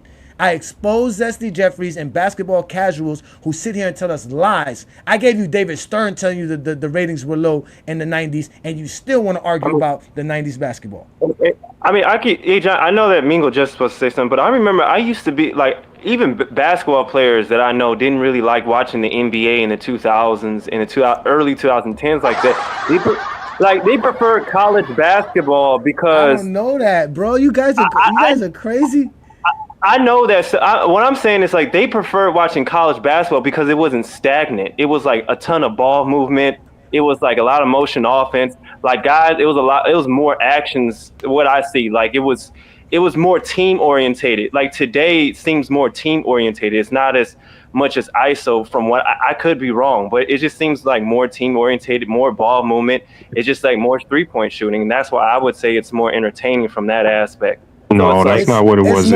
It's more skill. We don't have to sit here and no. Listen, we don't have to sit here and say our best way of scoring as a team is by going to Patrick Ewing. Now we can find other ways to score. That's the point. I could be wrong about that. No, Ishmael, you're going the right direction with it. What I'm saying is, a casual's biggest nightmare is great defense. And so, in an era that was arguably the best defensive era of all time, that was their nightmare. That's what they didn't know how to comprehend and see. That's why the viewership went down. And so they went away because real defense was getting played. But they'll pretend and tell us that the 90s was great defense when that was a fake defensive era. It wasn't a great defensive era. The best defensive era of all time, all casuals running away. And viewership really declined. That was a time when there was really a dip. But outside of that, man, the NBA is always going to be the NBA. I say follow the money. And when the money starts to decline, then come talk to me. But when the money is at an all-time high, I'm not trying to hear none of these fake arguments about ratings going down because the money is at an all-time high and it's still going up. Facts. All facts. Shout out to Mingo Jester. What's good, brother? Thank you for joining the Friday Night Exposure. I don't know if you got a chance to watch the whole show, but we talking the NBA and the product that it is and how it's still the best NBA today. And I just exposed the greatest era ever, which supposedly is the 90s. Nah, the greatest era ever is the 2000s, actually. And yeah, that's actually the greatest era ever, the 2000s. The 90s was good. I mean, I enjoyed a little bit of the 90s. The 90s was okay, but the 2000s to me was peak basketball. That was when all the talent and that's when the defenses and all the good teams like the Spurs and the Mavericks. Then you had Detroit, you had the Lakers, you had the Kings, you had teams like the Suns, and then you had LeBron James coming in with Carmelo Anthony and Dwayne Wade. They were rookies, then they was coming into their own. Like, bro, that was peak basketball right there. Kevin Garnett. Then you had Dirk Nowitzki. Bro, that was peak basketball right there. When you want to talk about talent and everything, AI, everything combined, that was the best era to me. And that's just my opinion. I know everybody ain't gonna agree with me, but that's just the best era in my opinion. When did it peak, Mingo? What year did it peak?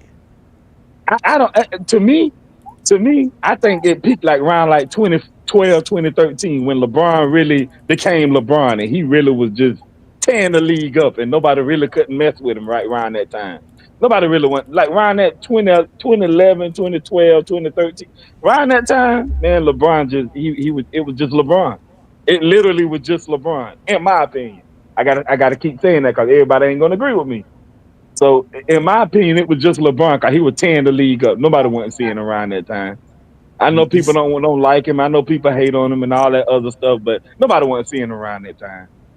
You see that, Frankie? He said that's his opinion.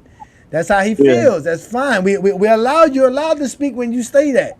When you try to make it seem like you know basketball and you try to disrespect Ishmael because Ishmael was at a game and you was never at a game, you don't even watch the game. You have the nerve to talk nonsense. Now I got you, Mingo Jester, but you know Mingo Jester that the 2000s is on its way, bro. After we get by the time we get to 2028, 2029, we're gonna start looking back at the 2000s and like, we ain't doing that. We ain't doing that. We ain't doing that. We ain't doing that. But also now, when you refer to Lamont other 2000s now. Don't talk about when you refer to Lamont other screen when he was talking about why you think the ratings dropped in the NBA, when Lamont was talking about the media, like that was Lamont premise on why the NBA had dipped, why the ratings dropped because the media, like the hometown media, how they talk about the game and how they uplift the game back when they was playing. Now I do kind of agree with some of that what Lamont was saying, because that is true. I do agree with some of that what he was saying, but I don't think that's all of it though. No, but I don't think this is where Lamont missed it at, right? Because see, somebody on his show showed up and said something real silly. Because Lamont did make a great point. The local media does tell you about your team. So as an example, I'm a Heat guy. I open up the Sun Sentinel or I open up the Miami Herald. I'm listening to either Greg Cody or back then it would be like Dan Lebertard. I forgot who used to cover the Heat back then. But obviously they have a beat writer. We always told you every city has a beat writer. Every newspaper has a beat writer that covers the actual team. So you would get the article. You would get to talk about your team. Now the difference was the access of the newspaper, right? It was just like back in the days. We only needed one person to buy an album. Then we would all dub the album off the one person who bought the album. It was the same thing with a newspaper. We just needed one person to go buy a 35-cent newspaper, 50-cent newspaper, and that newspaper, whether you was at work or school. I remember in high school, in the lunchroom, we used to pass the sports paper around, and all of us would take our turn reading it. So the access to the newspaper was easier back then.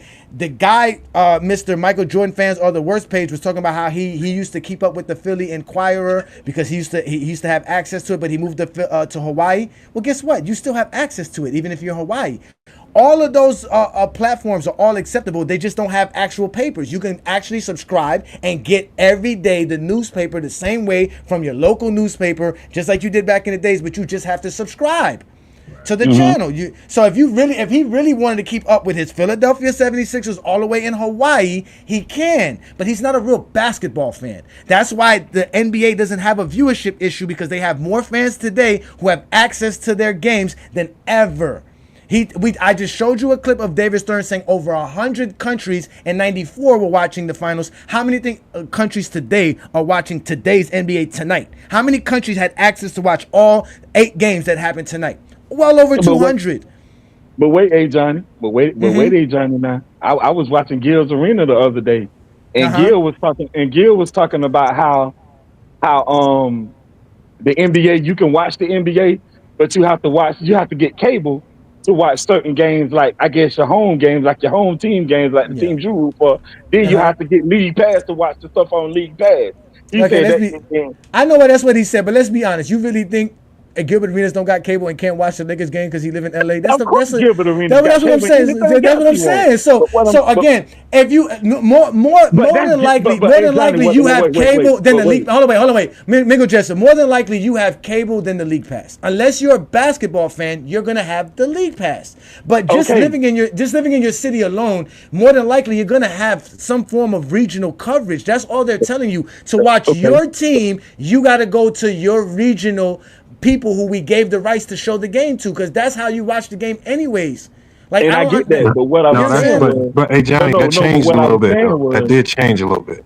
But what I was saying was, I can't watch the Heat. I can't watch the Heat unless I have cable. The way I watch the Heat is either I sign up to, and this is another thing too. Y'all complaining, what's it called? Fox Sports Network. What is it? NBC Sports Network, where they show the Laker games and the West Coast games. Now it's FanDuel Sports Network. It used to be Bally Sports. It used to be that. Yeah. If I subscribe to FanDuel Network Sports, I can watch Heat games no problem. No issues, no problem at all. But if I want to watch other teams in the NBA, because I'm an NBA fan, if I want to watch Anthony Edwards play, if I want to watch Wemby play, if I want to watch the Lakers play, I got to get the league pass, because there's no way to watch them play unless they're playing on national television. So the league gives you access to watch games no matter what. You have access. I get that. But you got to understand something. You're the one that was saying that. Everybody don't have the means. Everybody don't have the means like Gil do. Gil is Gil. Everybody don't have those means. So if you say, for instance, you want to watch an NBA game and you don't have the means to get League Pass or some of these other like Fubo or not Fubo, Fubo. It's not even about you got a means. You want to pay 4-5 different subscriptions to watch different games. Let me ask you a question. What city you from? Some people don't have the means to get all that. What region you from? So how they gonna watch the game? Okay, Mingo Jester, what region you from? Where you from? I'm from the East. I'm the East Coast. What so you're on the East Coast. What's your home team? Do you have Atlanta Hawks? I guess you would say. Okay, all right. So Atlanta's not playing tonight. So as an example, since you don't have the league pass, right? Let's just say you did have cable, right? You would be able to watch Atlanta Hawks tonight if you had cable, because obviously there's a regional channel where the game would be available to you. But as a basketball fan, if you really want to watch the game tonight, you could have watched every game that was on TV today. And in fact, the Boston Celtics and Indiana Pacers game was on NBA TV. So you can have that without your regional channel. If you have NBA TV, because most people have the sports package, and either way, you could still watch basketball. You could have watched the Boston Celtics versus the Pacers tonight, and if you had the league pass, you could have watched any other game. In fact, the Clippers and the Warriors are on right now on Ajani, NBA what changed TV. The game? What changing the game though is these streaming services like Hulu, Sling TV. So what's happening is NFL. What's happening is. Local networks like CBS, they're not allowing these streaming services to play local news. So the thing is, like, for example, I use Sling TV, but with Sling TV, I can't watch any local news channels, and the local news channels are the ones that play your local games. And so more people are switching over to like the Hulus and the Sling TVs, because they are beating out cable by a long shot, because now cable's become so expensive.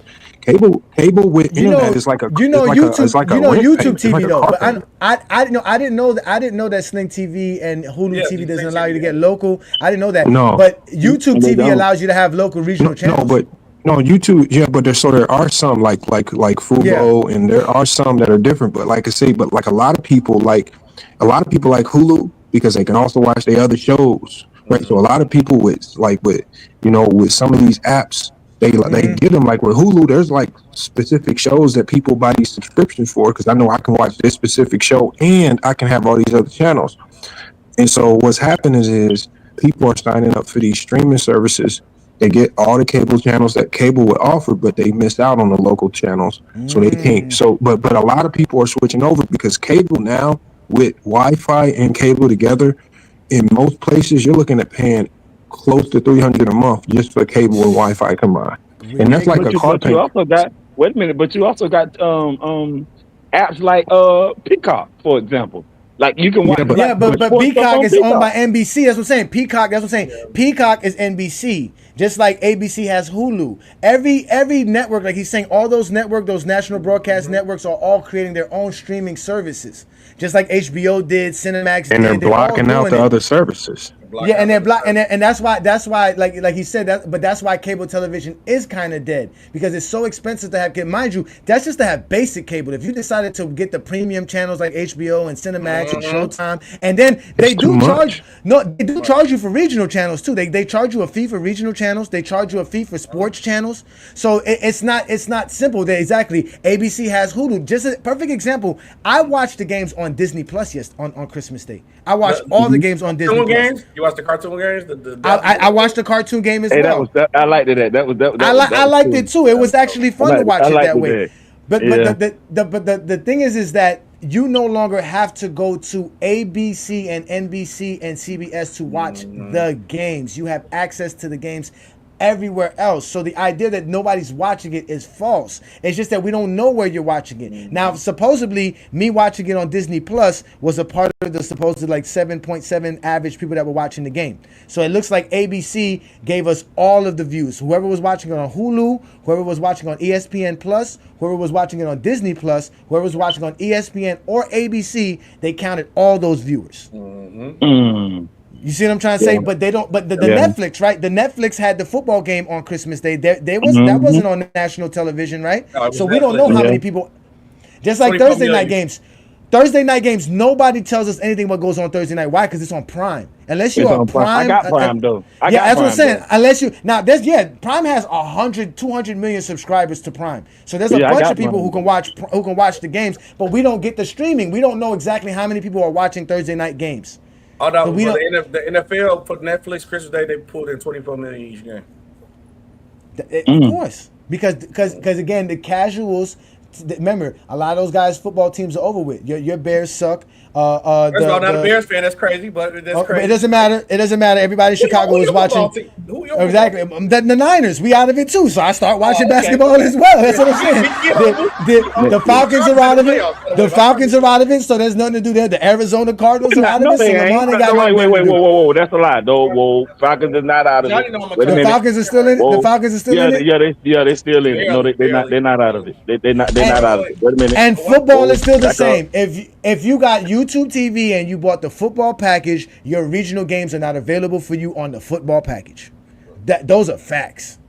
Hey, also, hold on, wait, Ajani. Hey man, hey, listen. Bottom line is, instead of getting all these apps, just get your Fire Stick and call it a day. Just get your Fire Stick and call it a day. I got all that. But since just get your Fire Stick and call it a day. I got a kind of formula that could fix the NBA problem with the ratings. I want to hear it. I'm not going to argue the streaming service part because at the end of the day, it is what it is. Money involved, you can't change that. People going to do the streaming service thing. Mm-hmm. It's the attack, the data points and the narrative points. And I think that the formula will fix the NBA. So here will be the first one I'm going to say, going to always have y'all go crazy, but let me get to the end of it, y'all go crazy. All right, the first put you on the big screen. Go ahead. The first thing they need to do is move the three-point line back. Move the three-point line back. Now listen to me. It's not to the point because I get the point of threes and I learned my order with the defense. The whole point is the data analytics telling people the best shots you can take is a layup at the rim or a three-point shot because you get more. But if you move the three-point line back, they can't argue the data narrative of saying that because certain players can't be shooting as far back as they do. Also, number two, you need to penalize the refs just as much as you penalize the players because you take away from the aggressive and the competitiveness. I literally seen during this year somebody got a tech yelling at the ref to get a spill off the floor. I think the refs are getting a little bit too controlling of the game. I get it. We had a Malice in the Palace a long time ago, but the refs is too controlling over the game. I did see that though. Malice in the Palace was insane. The problem that we also have where everybody is lost from the point of like, I can't watch this game because back in those whatever days they talk about the glory days, we had team fandom and we get team rivalries back. People are more fan of players than they are teams. The league needs to find a better way to get people fans of teams because guess what? If I'm a Joel Embiid fan, right, and I'm only going to watch when Joel Embiid plays, that means I'm only watching half the season because he played half the season. But if I'm a 76er fan, I'm going to watch every game that plays. The NBA needs to find a formula, a better way to promote the teams and get people more inactive of the teams. I'm a Chicago Bulls fan. No matter who on the team, I'm going to watch the Bulls. I see the starting five with Cameron Payne as my point guard and like Paul Zipser, which I don't know who Paul Zipser is, play. And I would still watch them play because I'm a Bulls fan. So we got to get back to that point. And we also got to bring – the NBA needs to start better scheduling, which the NFL did, putting more rivalry games and more important games during it at the end of the season at certain parts of the season. Also, we need to end the championship or bust legacy debate thing because at the end of the day, what started player mobility, which y'all had a problem with, is because y'all told them if you don't win a championship, you can't be labeled one of the great players. And when you do that, now you got guys like a James Harden who making a sacrifice, but he was still one of the greatest shooting guards of all time. So he left Houston, go. Now he become a journeyman where he was just labeled one of the greatest shooting guards, but we can't appreciate what the work that he done. So we need to start appreciate that. And we also need the too much help, not enough help thing, because at the end of the day, for the logic that y'all go by will make a star and what makes the face of a league. Why is not Jason Tatum not the face of the league? Because y'all care about winning. Jason Tatum says his rookie year has been competing for championships, but now you don't want to give this guy credit because you say he has too much help. And the guy that y'all praise a lot, like a LeBron James, like a Michael Jordan had Scottie Pippen next to him, who was a first-time all-defender guy and a first-team all-guy. How the hell that's not too much help? We need to end that because you're not actually appreciating what you're watching. And also, the NBA needs to build and protect new stars because at the end of the day, we should not be Let me finish my statement before you go crazy, guy. At the end of the day, let me finish my statement. At the end of the day, the NBA needs to build and protect new stars. No way a 40-year-old LeBron James and a 36-year-old Steph Curry got to pull the most views. You should be already pushing and building out. I seen a guy like a Jamal Crawford drop 50 on his last couple games, but the league told him, look, Jamal, we know you still got it, but we got to push these younger stars. The league got to build and protect their stars. And if they do those things, if they do all those things, the league will be in a good place, because at the end of the day, the NFL is coming for Christmas Day, right? You see, this is a start. The reason why the Christmas game was iffy because of the scheduling and people played close games. Like, they was like 4 games. They played like Saturday, then play Wednesday. The NFL gonna fix out their scheduling, right? Hold on, wait, look at Johnny. I ain't worried about I see the video about I know he crazy. I know, bro. Listen, bro. Listen, do your thing, SB, brother. You know I got full control of this. You know I got control of this. Go ahead, brother. So Johnny, listen, look, right. You got LeBron leaving. You got LeBron leaving in 1 year, right? You got Steph Curry and KD probably leaving the next 3 or 4 years. NFL is gonna play on Christmas. The NFL gonna figure out they're gonna be the 2 best quarterbacks, 2 best teams playing on Christmas. How can you fight that now? No LeBron, no Steph, no KD. Where do you think everybody gonna go? We're gonna bring Giannis and SGA, like Frank said. That's not Make sure they play on Christmas. But wait though, you gotta understand something though, SB. You gotta understand something though. All that what you're saying, I actually kind of agree with a lot of the stuff that you were saying. But this is the thing between the NFL and the NBA though. The NBA has way less games than the NBA. They only play like 18 weeks. So the NFL gonna always be more popular because it's less than the NBA. The NBA have 82 games plus the playoffs. Most people don't even watch the regular season because it's so long. They look at some games here and there, and then they'll skip a lot of the season. Then they'll look at, they'll come back towards the end to see what the season is and who's gonna go where and who's gonna play who and all that. Who's gonna be the matchup? People are fans of players too. So guess what? If your player don't play, I'm not watching. That's a fact. But at the same time, though, with the NFL, when you only got 18 games plus the playoffs, everybody gonna tune in to every game because most people love their team and they like Cowboys fans and they diehard Cowboys fans. Their team. They're gonna go crazy. But listen, this is why the NBA has a problem. It's the way it's marketed by the people who actually pay the rights to actually show you the game. Let's go ahead and show you. Now, mind you, before 1994, Patrick Ewing and both Hakeem Olajuwon had been utter failures. They'd never really gotten far. Hakeem Olajuwon lost in the playoff first time like 8 times in his career. Patrick Ewing choked so many times they would letting Reggie Miller and the Pippen Bulls take him game 7s. So these guys were not those guys. But watch how NBC was telling us about these guys. Let's watch the intro to the game to the NBA Finals in 1994.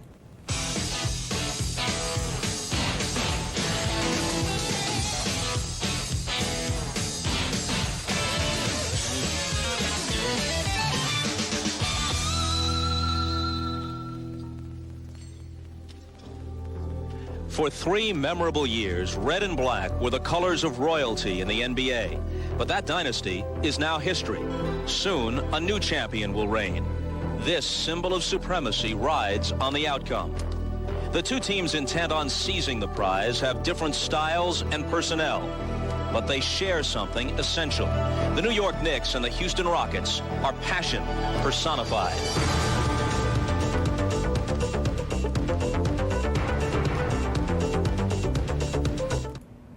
You heard that, ladies and gentlemen. Passion personified. That's pure 90s. Right.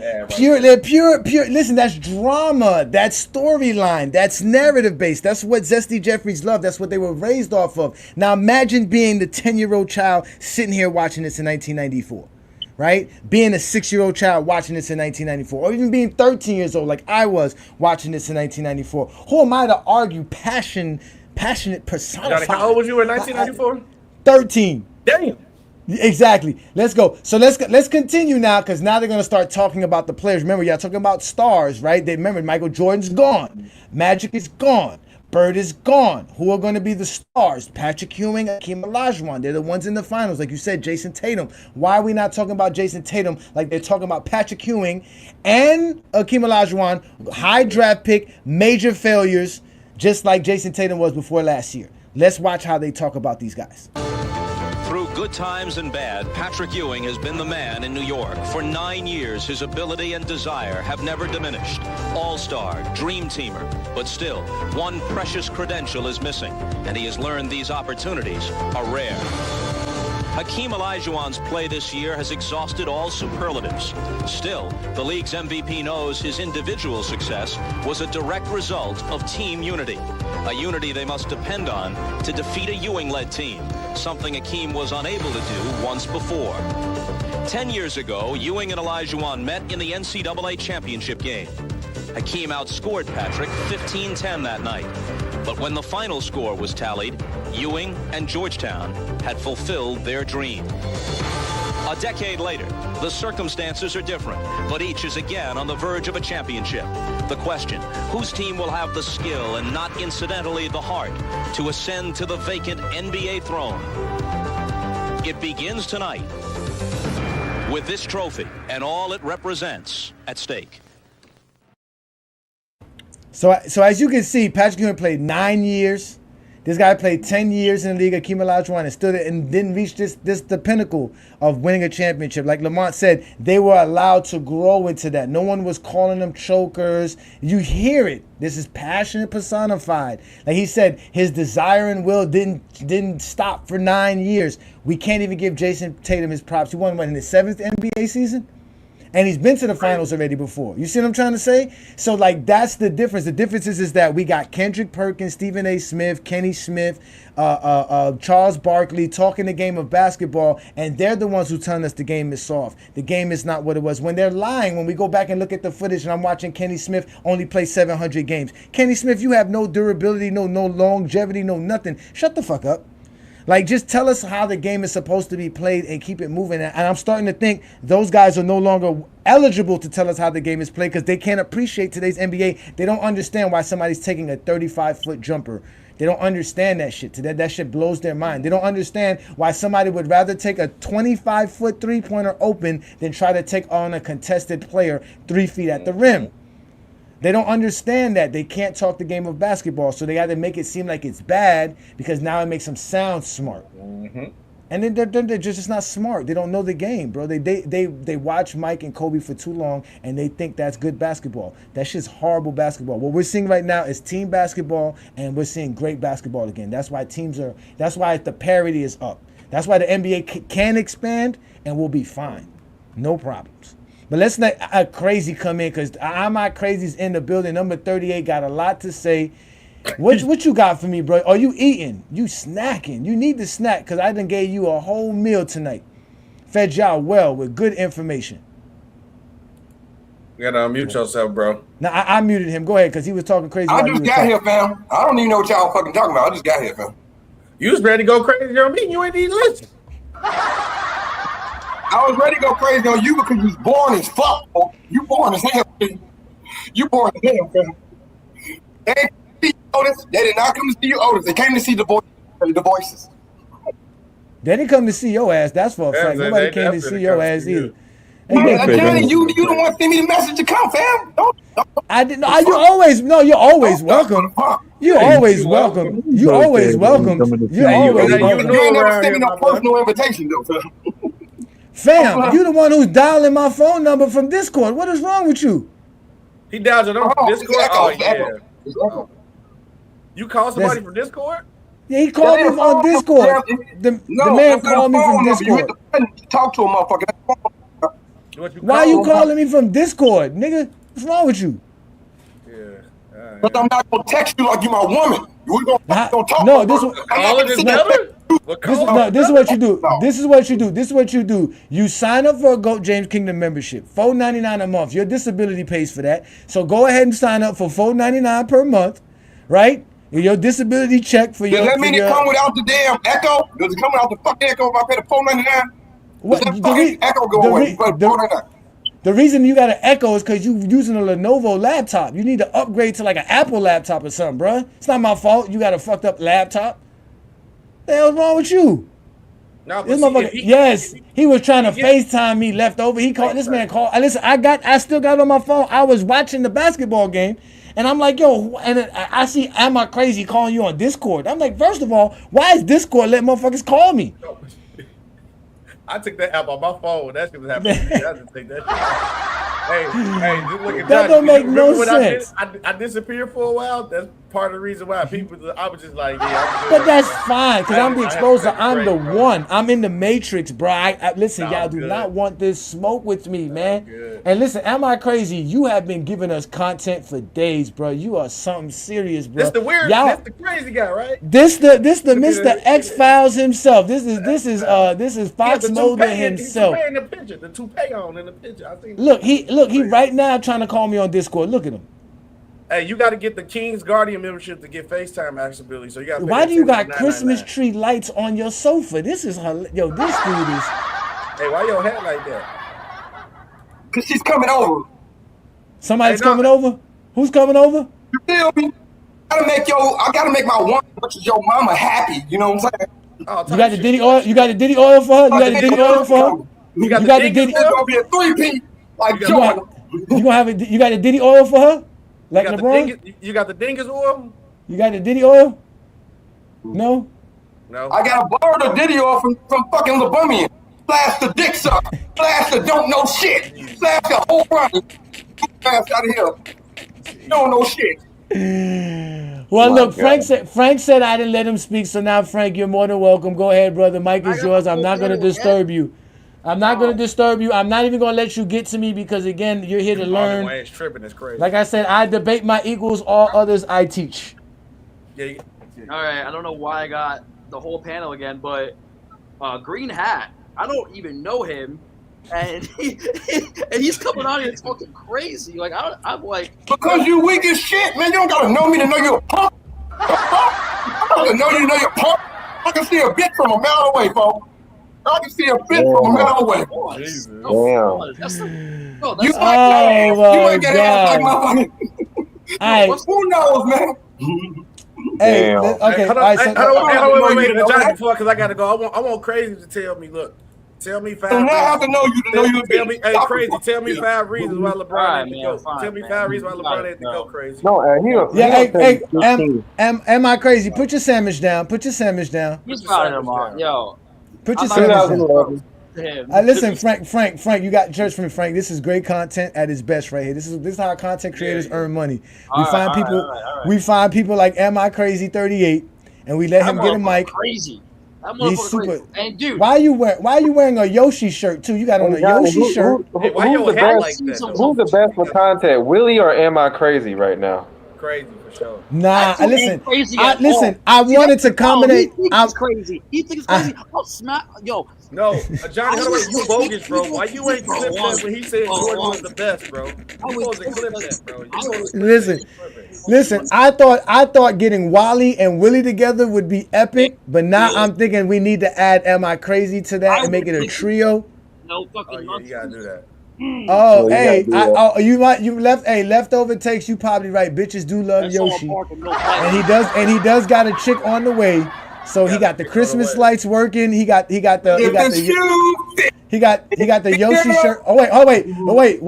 What J's you got on? Which J's? Show us your J's. Am I crazy? Am I crazy? Show us your J's. Are they matching your outfit?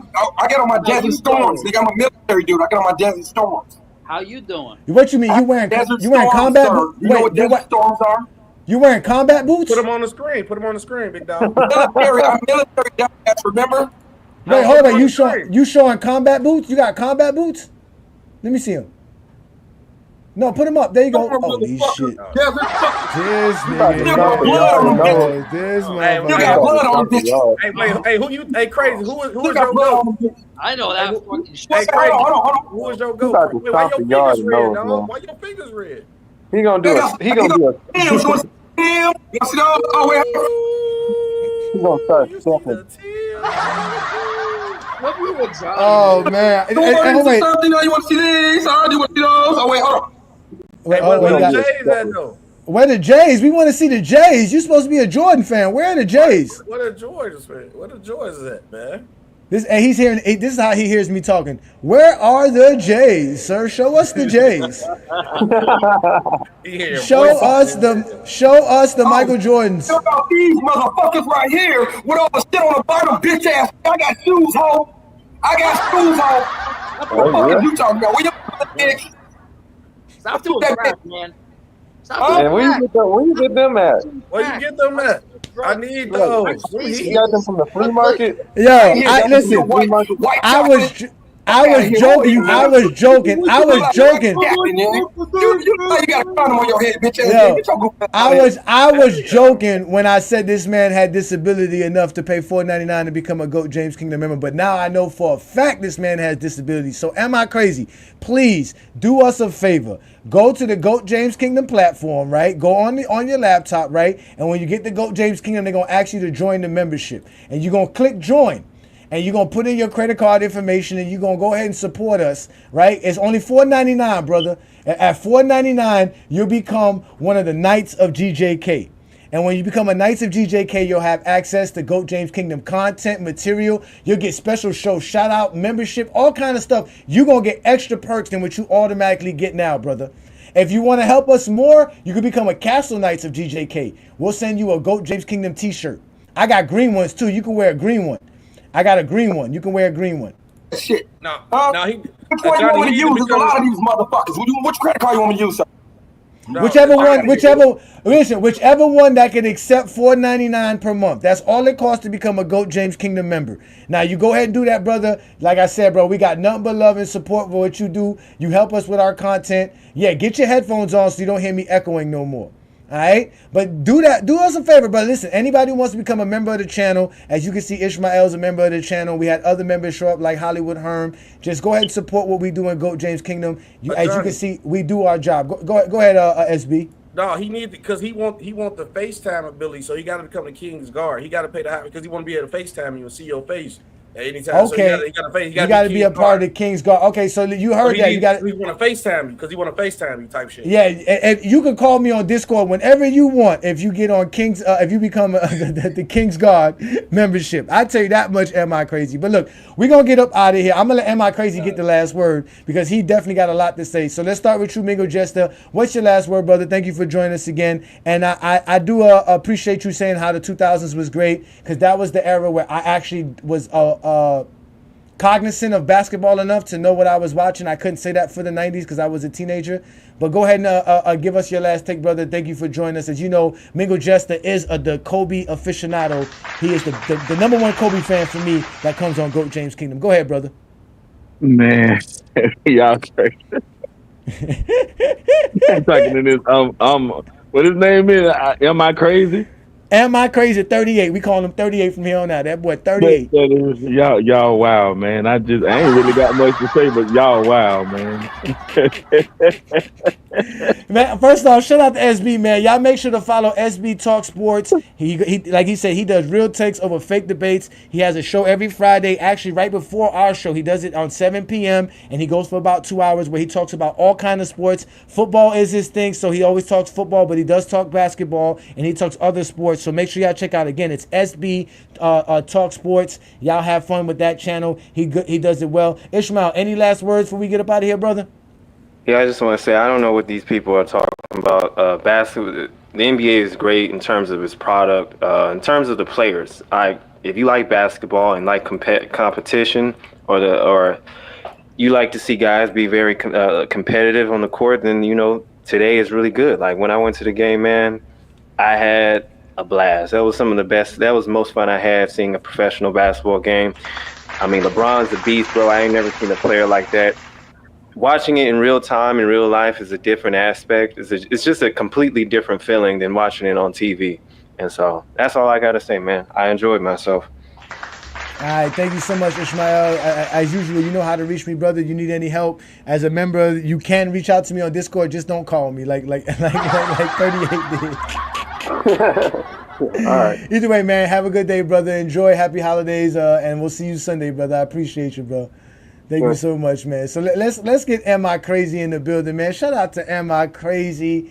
This guy here, I put the link for anybody who want to become a GOAT James Kingdom member. Shout out to Hollywood Herm, who's also enjoying himself. Hollywood Hearn, man. I'm telling you, man, ain't nothing like GOAT James Kingdom. I keep telling y'all, this is top content right here. We talk the game of basketball, and we troll. We have fun. We have all type of characters. All kind of takes happen. Again, ladies and gentlemen, we were talking about the 90s basketball and the brand of basketball that existed today. As we all know, today's NBA is the best NBA. I've always told y'all that. I don't have an issue stating it, and I'll keep it 100 with y'all. So let's let Am I Crazy up. So Am I Crazy, what you got to say, man, before we get up out of here, man? I'm about to get up out of here. Any last words, brother? I literally just got here, so I don't know what y'all really talking about. But at the end of the day, what I want to talk about is, you talking about, I heard him say something about the league being good. I tried to look at 3-4 different games yesterday, all on those bums. So he's lying. They're shooting 40 and 53s, ain't nobody in the post. Like, get the fuck out of here. This is the worst league I've ever seen. The worst. Everybody skinny as hell. Everybody doing bands. Shit, ain't nobody in the weight room. Like, motherfuckers don't even know how to fucking run a play in the reverse. Like, they don't know shit. They do nothing. The referee can probably play better than these motherfuckers. But they're going to try to tell you that Jokic is good. It's only 2 fucking centers in the whole damn league. And if you put Jokic like Shaq, he look like Muggsy Bogues. Period, nigga. Because he'd be on this period going against a nigga like Shaq, bro. Everything. Bleed like a motherfucker. Bleed from everywhere. Let me ask you a question. All right, am I crazy? You said how many basketball games you watched yesterday? Was that today you watched them or yesterday? I think it was last night or so. It was either today or yesterday. I can't even remember, fam. But it was like 4 or 5 games, and I'm like, what the hell was going on? Like, all of them was weak. All of them was weak. You sure? Even my Bulls played. I couldn't even watch my own Bulls. You couldn't watch the Bulls play? That's where I'm from. So if I ain't got shit else to watch, I'll at least watch the Bulls. I couldn't even watch that. Like, oh my God. All the games was crazy, man. I think the best game yesterday was like Houston versus New Orleans or something. And then what's the name didn't even play. So you don't even know when the Stars are going to play, so I want half my damn money back if I was a season ticket holder. All right, let me ask you a question. Is this the basketball you want to go back to right here? Let me show you this. Because this is what we were doing. We were anything what we doing right now. Anything what we doing right now. No, because we were going back to the greatest era. So what's the greatest era of basketball for you? The greatest era of basketball is the 80s/90s, fam. And then you can throw some of the 2000s in there too. Some of the 2000s. All right, so let's go back to the height of the NBA in 1994. What's this echo, folks? What's up with this echo, G? Here we go. This is the basketball you want us to go back to? And the Rockets control. Robert Ory picked up on a switch by John Starks. Otis Thorpe being played here by Patrick Ewing. Goes to the running hook. Rebounded by Charles Smith. And here comes John Starks. Charles Smith. Derek Harper. Starks. Ewing. Rebounded by Thorpe. Maxwell with Starks back on the pull-up. And the Knicks back to the offense. Just underway. Opening minutes. Game 1 of the best of 7 between the New York. Next to each other and shit. Hell yeah. They finally playing something good. Keep it going, fam. This is them playing in Game 7, 1994 final. Picked off by Cassell.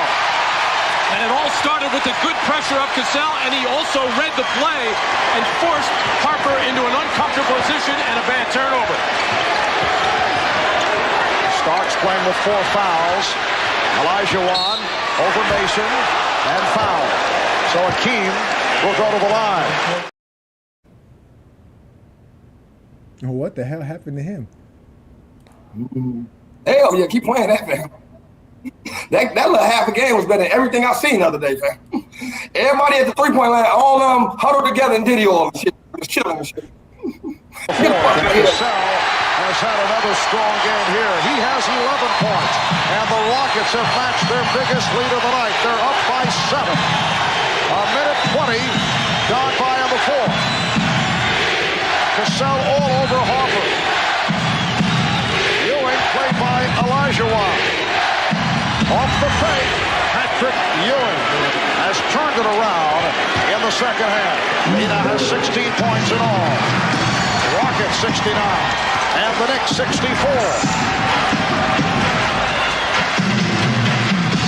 They double up on Cassell. Herrera now picked up by Ewing. And Herrera stripped, lost it. It'll be Nick Ball. Well, Patrick Ewing starting to feel it right now. Sees that no double team is coming. Little hesitation dribble. The long step and the pump fake to get away and clear himself from the tough defense of Olajuwon. They don't play defense, bitch. I just scored. They don't play fucking defense. Hell yeah. They don't play fucking defense at all today. Hell yeah. Keep the shit rolling, fam. He scored and he played defense. Hell yeah. Put that shit back on. What you doing, fam? Put that shit back on. In the fourth and had a shot to win it all in the final seconds. Rockets by 6. 8:35 remaining in the fourth. Cassell. Yes. Sam Cassell with 13 points. Rockets lead 74-66. Greg Anthony back on the floor. Takes the three. Rebounded by Mason. Starks for 3. Looked like Horry got a piece of it. And it will be Nick Ball. Well, Sam Cassell has been brilliant in this fourth quarter at the defensive end, and he got him started off early in the fourth with scoring, and here he just took the ball down to the baseline and shot over the smaller Greg Anthony. Anthony and Starks now on the backcourt. Here's Starks again. So he continues to fire away. 1 for 10 for John Starks. Get it? Hell yeah. What happened to the game, bro? Listen, bro. What happened to the game? Listen, listen. Your membership has expired. You got to become a member of GOAT James Kingdom. So what you got to go do is you got to become a member of the channel, and I'll send you the whole game. I'll send you everything, brother. You'll be able to watch all these games and all these highlights. Okay, so I won't be. So y'all watching LaDick slash LaDiddy or slash LaBummian slash No. Listen, you become a member of GOAT James Kingdom. I'll send you the link and all these type of clips. I'm a member that says GOAT James. That don't even fucking make sense. That's because you want to watch basketball. GOAT James is a fucking oxymoron, motherfucker. Where are you gonna watch this kind of basketball? How you gonna have LaBummian and GOAT in the same goddamn thing? Get the fuck out of here. But let me ask you a question. Michael Jordan debate shit, then hell yeah. Because he's the best. And the other than the LeBron nigga y'all got ain't shit. Period. Because he always period, nigga. He always whining in the crowd. Oh my God. And then he a liar. He a liar. He told his son he wasn't going to the G League. Soon he said history, 2 weeks later, kicked his goofy ass to the G League. Hey, you ain't gotta play away game. You ain't gotta play away game. So now he playing a good. Now he playing away game. What the hell? That nigga won't be honest with his whole fucking son. He's a bitch. He's a man. He's a goofy. Period, nigga. Any questions? Any questions? Yeah. Listen. Wait. He need a LaBalco re-up, and he couldn't get in 2011. That's why he was dog shit. The other way, let me ask you this question. If you become a member of GOAT James Kingdom and I send you this link, you'll be cool with that as a member? I'll send you all the links to all the basketball games that you want to watch from the 90s? Huh? You want to or not? I don't even know what a snake is, fam. It sound like you on some LaDiddy or shit. I ain't trying to see your snake, nigga. What the fuck is you talking about? Are you no dude, man? You listen, man. Don't even play me like that, pal. I don't play with niggas like that, shit. I'm from Chicago, G. We don't play like that, pal. Oh my God! Let's go back and show him. Let's go back and show him. Sam Cassell looking ass out of here. You mix with Sam Cassell and Tyrone Hill. You look ugly as hell, boy. Talking about. Patrick Ewing gets somewhat of a rest. Since you talking about Sam Cassell, here's go Sam Cassell for you right here. Look, hand checking. And he'll patrol and roam that lane and look to help his teammate. Foul on Cassell. Rockets foul number 10, Sam Cassell. His first. Sam Cassell. Ball for his first team foul on the Rockets. You can see both hands on the dribbler now just grabbing the arm. And this Sam sitting on the bench has to recognize and see what happened early in the ballgame when one was called on Harper and then Smith, and you got to make the adjustment, but he is a rookie. Olajuwon with the rejection. Ewing lost it off his foot. Kelly touch by Herrera. Well, I was making the point earlier that Patrick Ewing was looking to pass the ball quite a bit. Right now, he doesn't look sure at what he wants to do. Here, he took the shot with Elijah draped all over him.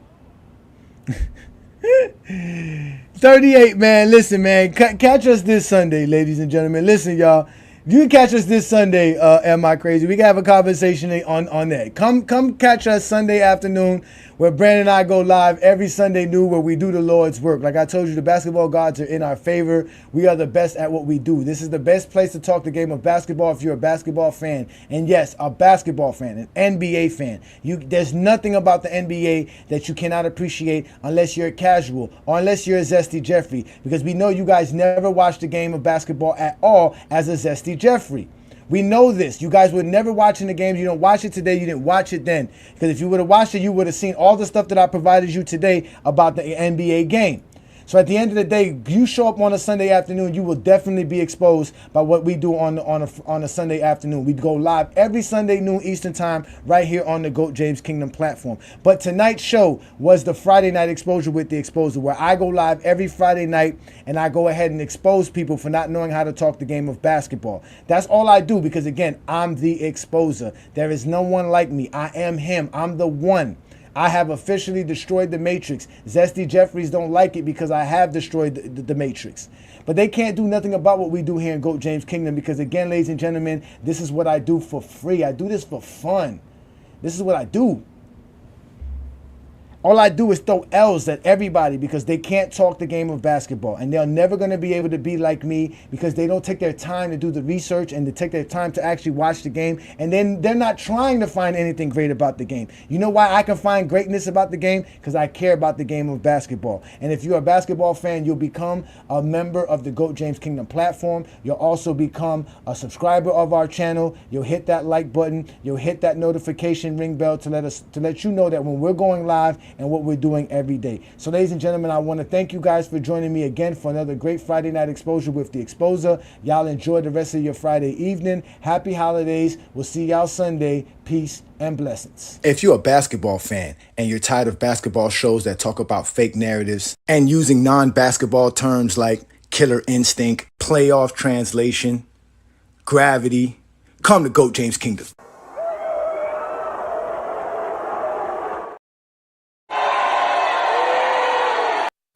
Welcome to GOAT James Kingdom, where basketball lives forever. You get to enjoy VV and Ajani talk basketball every Sunday noon Eastern time right here on the GOAT James Kingdom channel. Support by subscribing and also check out the membership at GOAT James Kingdom.